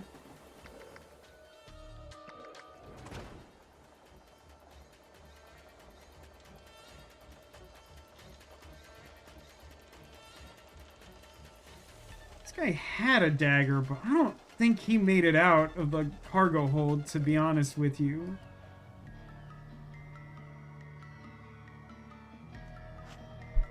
Although the kukri is visible and his cutlass is visible.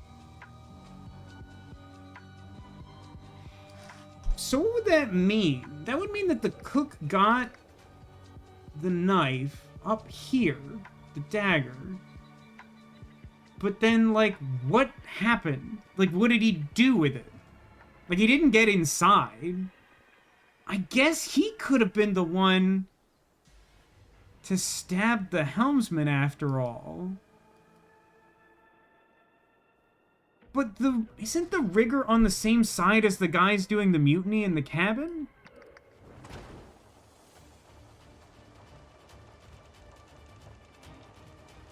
Maybe I have to work out the vote before I can finish doing that. Oh no, I very clearly remember the Dudley Do-Right Ripsaw Falls ride. I think it's really neat, even though I hate, like, getting wet and log flumes. Like, it's just, like, a fun, interesting, really unique ride. And so when I heard, like, it caught fire and also, like, someone else got, like, a traumatic injury on it, I'm like, what the heck? I've never heard of any of this. Isn't the cook a pacifist? No, it's a good call, you're right. But that, like, further calls into question what's happening with the daggers, y'all. The last Reaper's blank was elected by the ship's new captain. What? That doesn't sound like a good foundation for proceeding here. Oh, okay. I see the way it's framing it. That's a little confusing, but okay. 1797. Okay.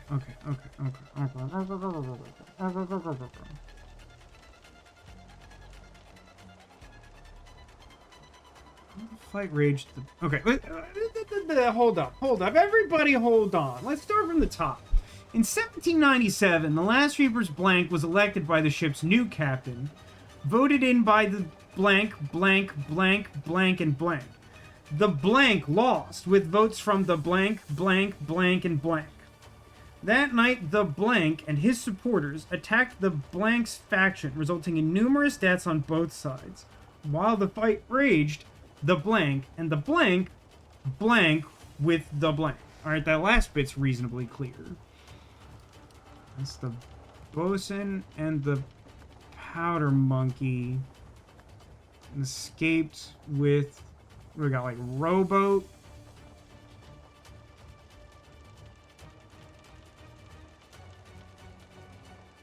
We're not saying they're memes, huh? So then what did they take that... Oh, the map. The map. Of course, the map.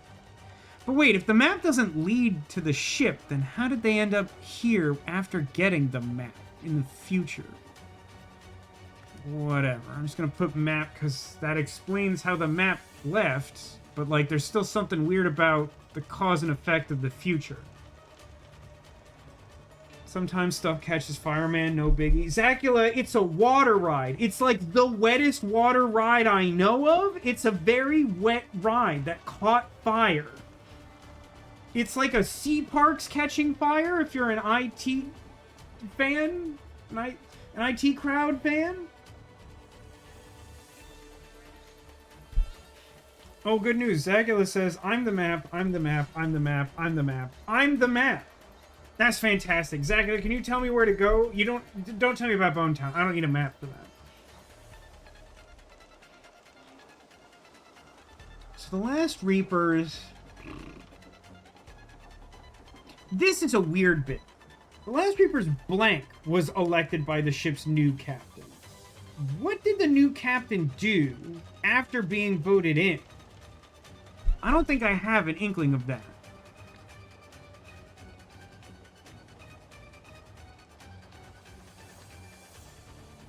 So many windows, brother. So this is Nunda. None of your business.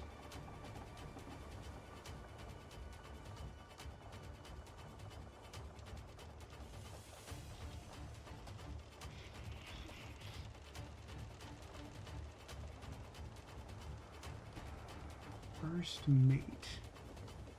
But do we have... What's the evidence? Like, that's a reasonable educated guess, but, like, what's the evidence that, like, that's what happened or what led to the chaos?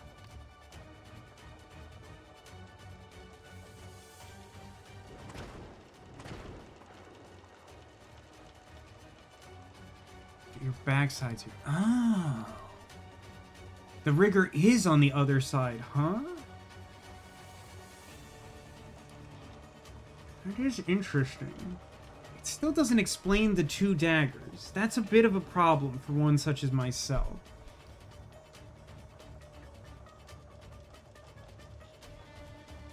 Wait. Shouldn't that mean that he and the rigger are on the same side? So what happened with the axe? How did he die by axe if they're on the same team?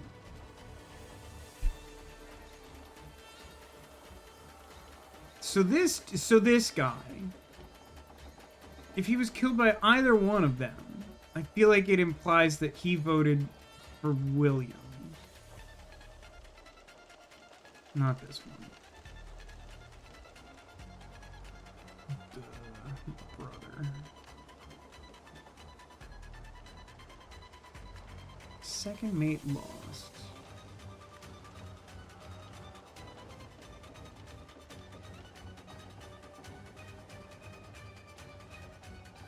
Oh, I was reading this sentence wrong. I just like glossed over the was. And that was what was making this really confusing to me. Even though I read it like 4 times. I thought it was saying that like after he became captain, he did something and everyone got pissed. And I was like, there's like no evidence of that. And there just isn't, which is the answer.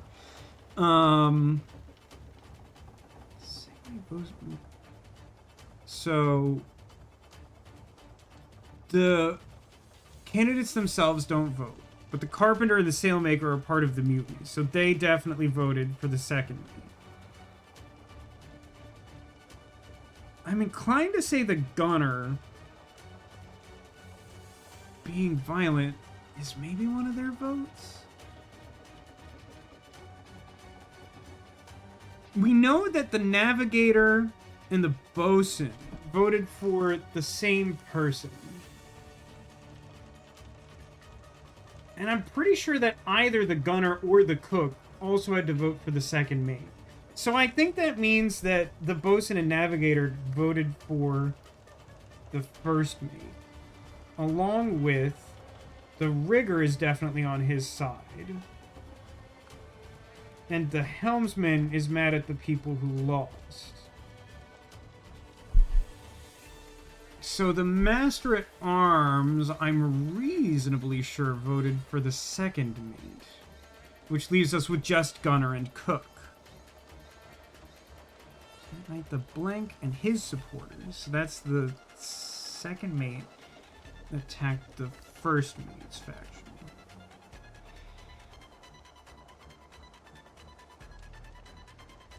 I could brute force this, but is there just like an obvious clue? You may outnumber us. That means that the gunner did vote for the second mate. Okay, obvious clue confirmed. Gunner, cook. Good? All good. We did it. Good. Okay. Now, does that help? Does that help? Does that help with this skeleton situation? So these two both went in here.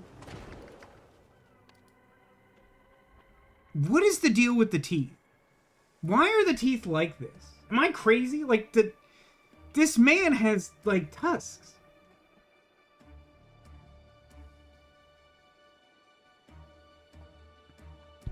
Oh, sorry, I missed your clue before, Zagul. I think you have to go to Gary, Indiana. Wait, I recently heard someone make, like, a really derisive Gary, Indiana joke, and I can't remember what it was or where it came from.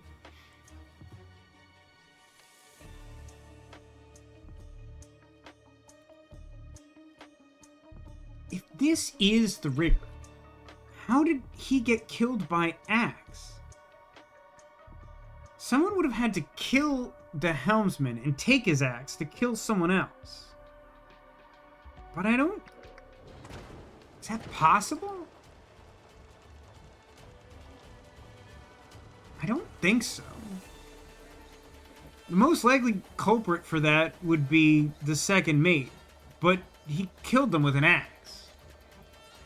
And they don't have the necessary weapon to be the person responsible for killing him.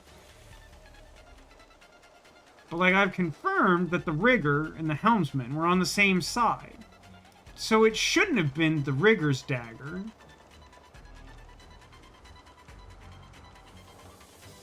So whose dagger would have... Maybe I got the right idea and the wrong person. Maybe her dagger killed him. But why is the rigger dead by axe?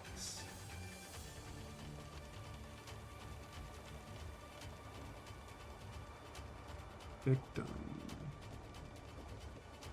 Helmsman. Not rigger. Sailmaker.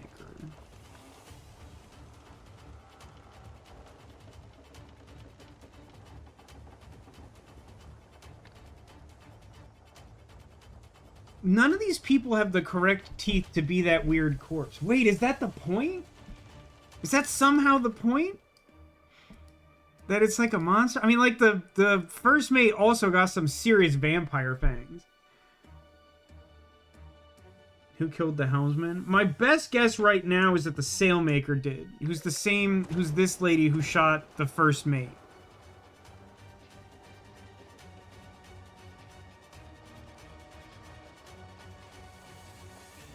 Because, like... The only, like, living... Well... Yeah, I don't know. Like, it seems feasible the cook brought the dagger up, but you make a good point that, like... It's not clear to me... Like, he's also on the same side with the helmsman. So, like, it doesn't seem like he would be the one to stab him. He also doesn't want to hurt anyone.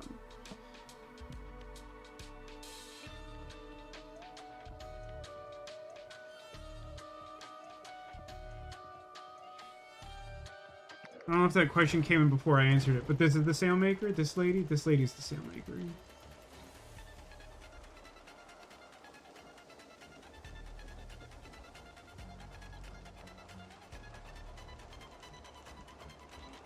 So this dagger is almost definitely the rigger, especially if that is the rigger.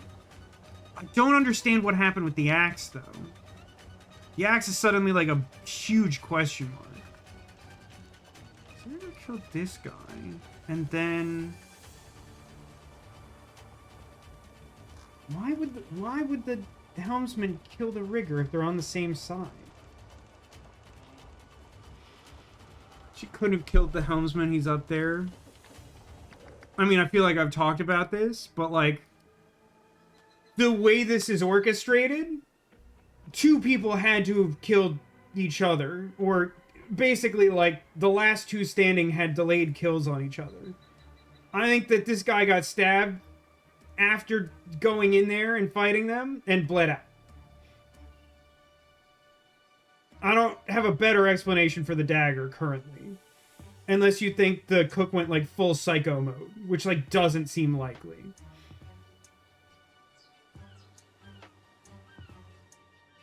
I mean, there's no blood trail, but it's also been, like, 100 whatever years.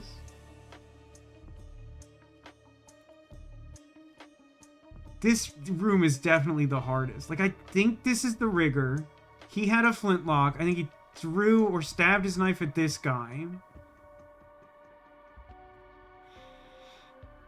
There's blood elsewhere that isn't there. I mean, if you're talking about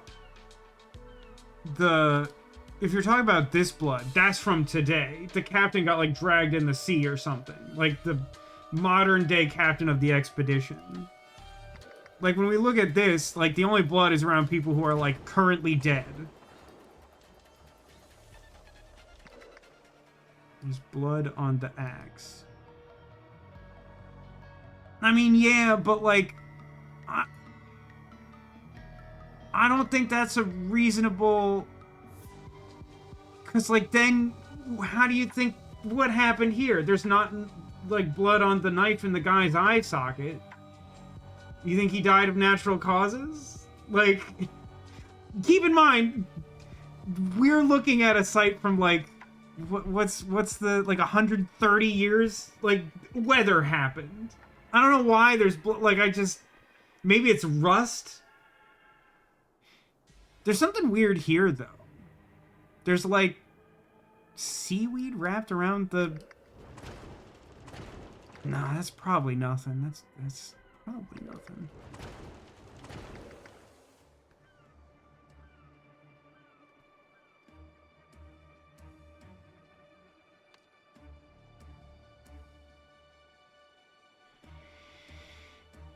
Sailmaker killed him.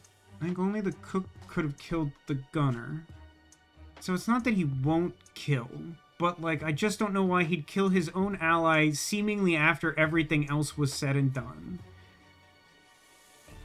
The rigger's dagger seems like it most plainly explains the carpenter's death. Sailmaker...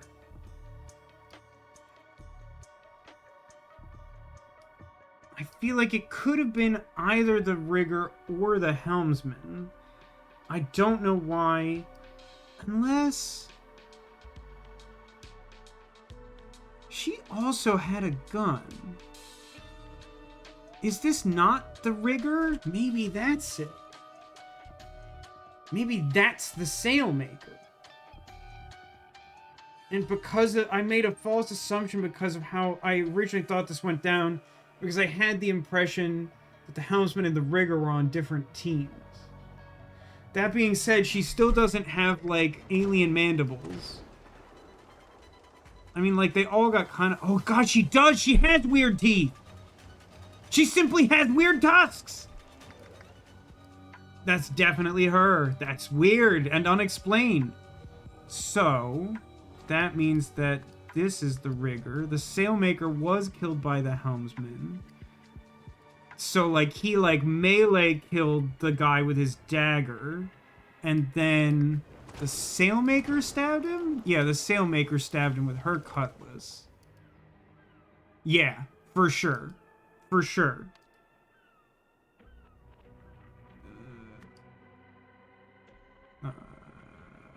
No, that's not what I want. I want... yeah, did it. Okay, great. That's not that much text. In 1927, blank went below deck, having blank a blank through a blank. You hate to see it. But someone blanked a blank, which blank a blank, so blank blank and blank a blank before being blank into the blank. Uh-huh. We needed to zoom in. We did. I think that's like the first time I've like actually legitimately gotten value out of the zoom in. But like, for real, can we talk about why that lady is an alien creature with tusks for like no explained reason? That's really weird. I've been lurking in the back. We are deeply siblings because I watch failed theme park ride videos all the time. Yeah, like that doesn't surprise me. I know that this is a shared interest of ours, but like I've been watching like more of them lately. I've been like pitched more of them by the YouTube algorithm, but like there's I don't know, it's a cycle that's fed itself. I know exactly the video you're talking about with the Dudley Do-Right fire. I only like started. I didn't have a chance to finish it yet. I'm excited to watch it later.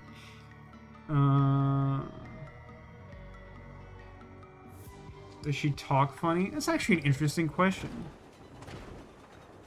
Not really. Not in a conspicuous enough way that I think it would tip you up. Like, the only thing she says that's funny is the word gob, but like that's, I mean, that's just like an affectation, you know? 1927. Radic and Olita went below deck, having blank a blank through a blank, but someone blank a blank, which blank a... what's the thing that, like, mucked with the net, I guess?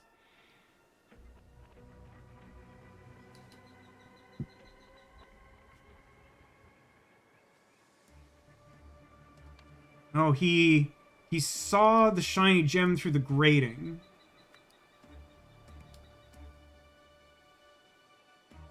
Spotted shiny gem through...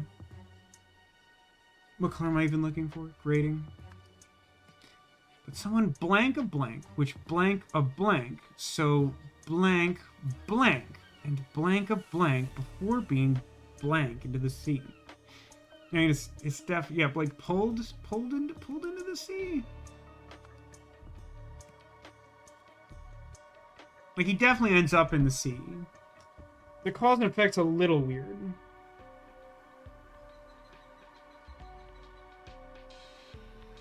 Yeah, I think making her talk funny would help. It would still be, like, weird, but like I was saying in the last one, I think if you did something like that, it would plant one of those questions that makes you want to look for that subtle clue, instead of just expecting you to be like, one of these creatures is like a inhuman monster.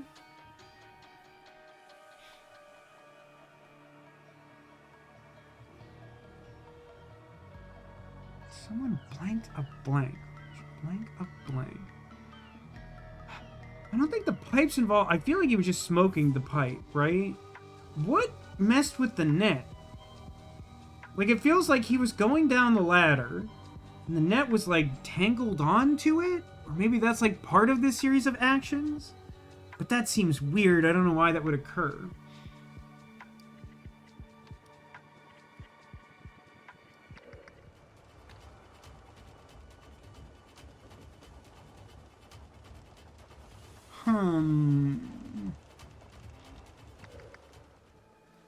The entire exposed part of the ship isn't part of the past. It's actually kind of hard to recognize exactly what we're looking at here. So, like, it's not really visible nets. That could definitely be, like, part of what we're doing today. The ship is falling apart. So that feels like that's a tip-off of, like, some part of the Rube Goldberg that got that guy killed. Do you think the expedition contract is an indication that, like, someone was trying to, like, divvy up the shares more? The captain doesn't have a lot of shares, though. Like, that seems like a bit of a stretch. Toppled ladder which pulled net. I guess. Toppled ladder feels a bit weird in the context. Not because, like that definitely obviously happened. But it feels to me, I don't have clear evidence of this or I'd already be filling this out, but it feels to me like the tipping of the ladder, it feels like it's an accident. Like, it could be someone trying to get his money, but, like, this guy, it feels to me like the concern is genuine. And, like, the means by which he would have sabotaged him feel contrived and unlikely. But, like, it could be, like, someone did something which, like, pulled the net. So, someone... This fell is a thing, right? Like, fell and hit a cannonball. So this is the captain, right? Because if we zoom... Brother, the zoom sucks. Hold on. Unzooming. Hold on. I'm going to rezoom. Why is this one so much worse than the others? But, like, one of the cannonballs has, like, conspicuous blood splatter. So it seems like he hit his head. But that's the weird thing, right? Like, it feels like there's, like, a juncture between, like, the end of the net and where he ends up, but that's, like, confusing.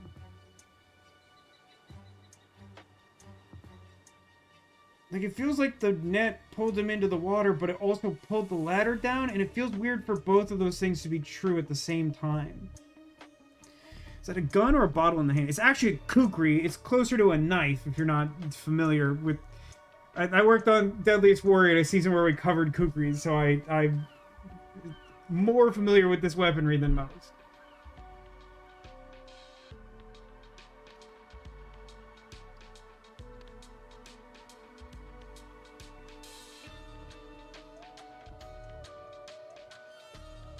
No, I mean, you're probably right. At this point, since, like, I feel pretty good about, like, he fell and hit a cannonball before being pulled into the sea.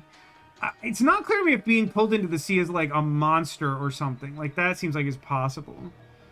But yeah, I mean, given that, like, I think we have been in agreement about the net and the ladder and the whatnot. So, like, the someone is weird. But I think it's... Yeah, no, you know what?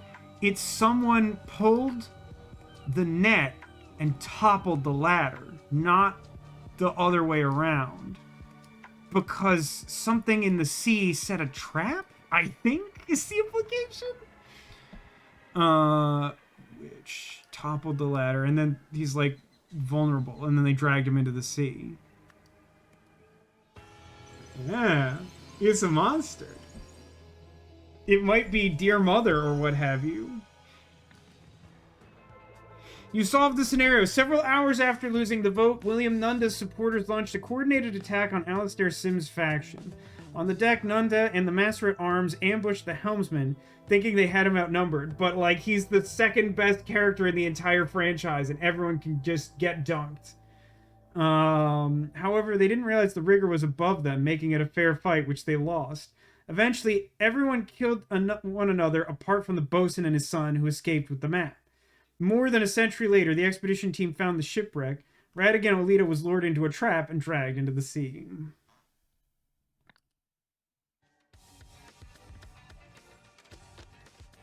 My dearest Walter Keane. Walter Keane is, like, definitely also a character from the first one, isn't he? Tis with the deepest gratitude that I put pen to paper, for it was by your noble hand that I was delivered from certain doom during the reign of the Order Party. Okay. The time has come to repay my debt in kind, as is the custom of Lumeria. A life for a life. That is established. Go on. I understand that unfortunate events have rendered you a shadow of the man you once were. Bowed and wearied by the weight of cruel fate, yet take heart, for there exists a remedy. On the 27th day of February, a Lumerian sentinel vessel shall depart from Azure Haven and make its course to the volcanic isle of Craven Rock. That's a cool name for, like, a pirate island. Aboard shall be born a number of sacred relics destined for the annual ritual of restraint. Among these artifacts is one of singular power known as Wish Bloom. You shall know it by its unmistakable fragrance, both sweet and strong. Should you come into possession of this gift, you will become a new man. Upon my solemn oath as a son of Lumeria, I affirm that all I have written is true. With unwavering loyalty, Ergen Patu. That is, like, also a name that I know I should know, but, and this is very important for you to understand if you haven't been keeping up with this game, all of the names are nonsense, and there's like 1 million of them in each case, and it is, like, impossible to retain these without keeping external notes.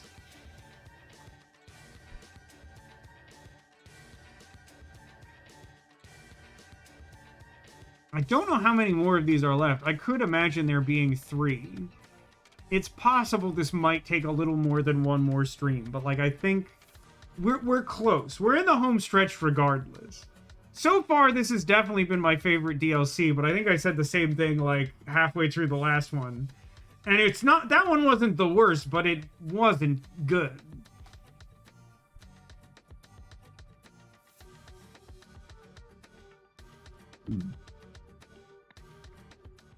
Hold on, let me just crash the game intentionally. Just kidding, it actually closed normally. I mean... I heard that was the guy from Kid Icarus. Who? Ergen Patu, or... Civil pandemic, licensed psychotherapist. Or were you thinking of... Was it a mochi? Yeah, was it a mochi? Are you talking about a mochi? Oh, Pit 2. I see. I understand. I got you. Yeah, I mean, like, that first one was really satisfying. It was really difficult, but it was, like, satisfying for, like, the reason I tried to explain earlier, which, like, summarized is simply, like, there were some really subtle, important details, but they give you everything that you need. But more than that, they also put in place signposts to, like, direct you to ask the questions that lead you to the difficult things. The second case, I think, also works, but largely by virtue of them just having heard of the Return of the Obra Dinn. It's just... I can't emphasize this enough. If you're not familiar with the Return of the Obra Dinn, that's all we were doing, is Return of the Obra Dinn. But, I mean, so far what I'll say is this, like, it has pirate overtones. Based on what we've seen, I'm not sure that we will get more of them, but I am reasonably satisfied in that particular regard. And the cases have held up under weight of scrutiny and have been satisfying without being like overtly easy. So like overall going well so far. And we have somewhere between 1 and 2 streams to finally complete Rise of the Golden Idol, at which point we will talk about it in hushed tones and never play it again. Yes, very pirate, glad to be present. Same sentiment. Let's wrap up the stream here though. Let's save ourselves like the smallest amount of time. These streams have tended to run late because I'm trying to complete this game before the heat death of the universe, or before Zacula and the extremely slow snail that will kill you if it ever touches you track me down.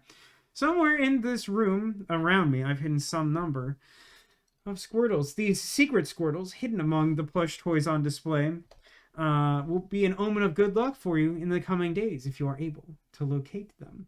I encourage you to look around and consider where they may be hiding so that you can accrue some of that good luck.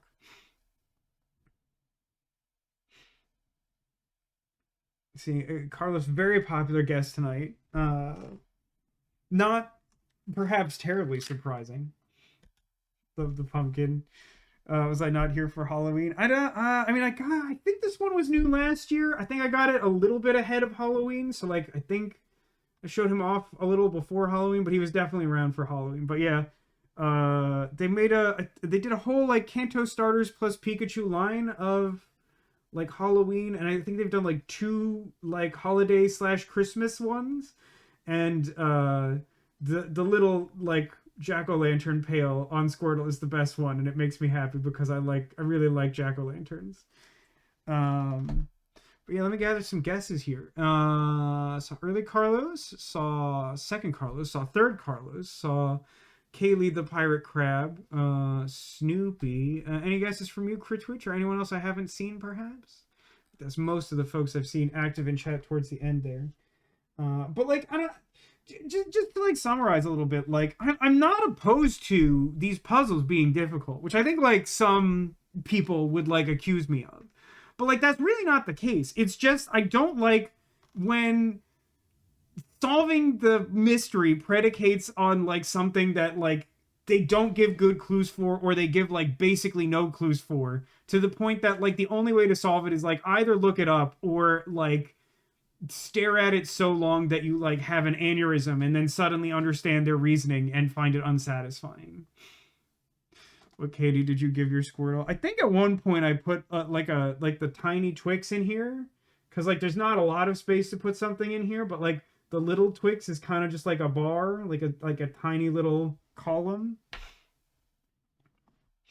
Back up a flare on just because I want to see them. I'm a big fan of the watermelon octopus. I don't get that many chances to show it off these days.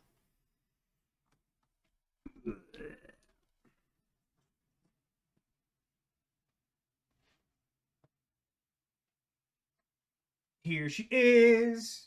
She's glorious. She is both watermelon and octopus, but she also has the flower on her. She's really good. I'm a big fan of this. Yeah, I bet Sarah likes this. I know she's also a fan of nautical plush.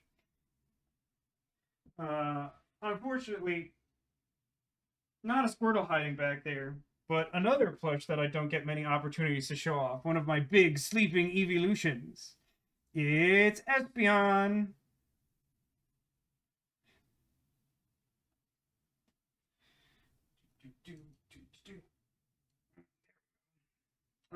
Now, as to those other guesses, if we look behind Pirate Snoopy, yar, this was a big, huge find for me. Just found randomly at like the local drugstore. Didn't even know they made these last Halloween. Love this guy. Squirtle for you.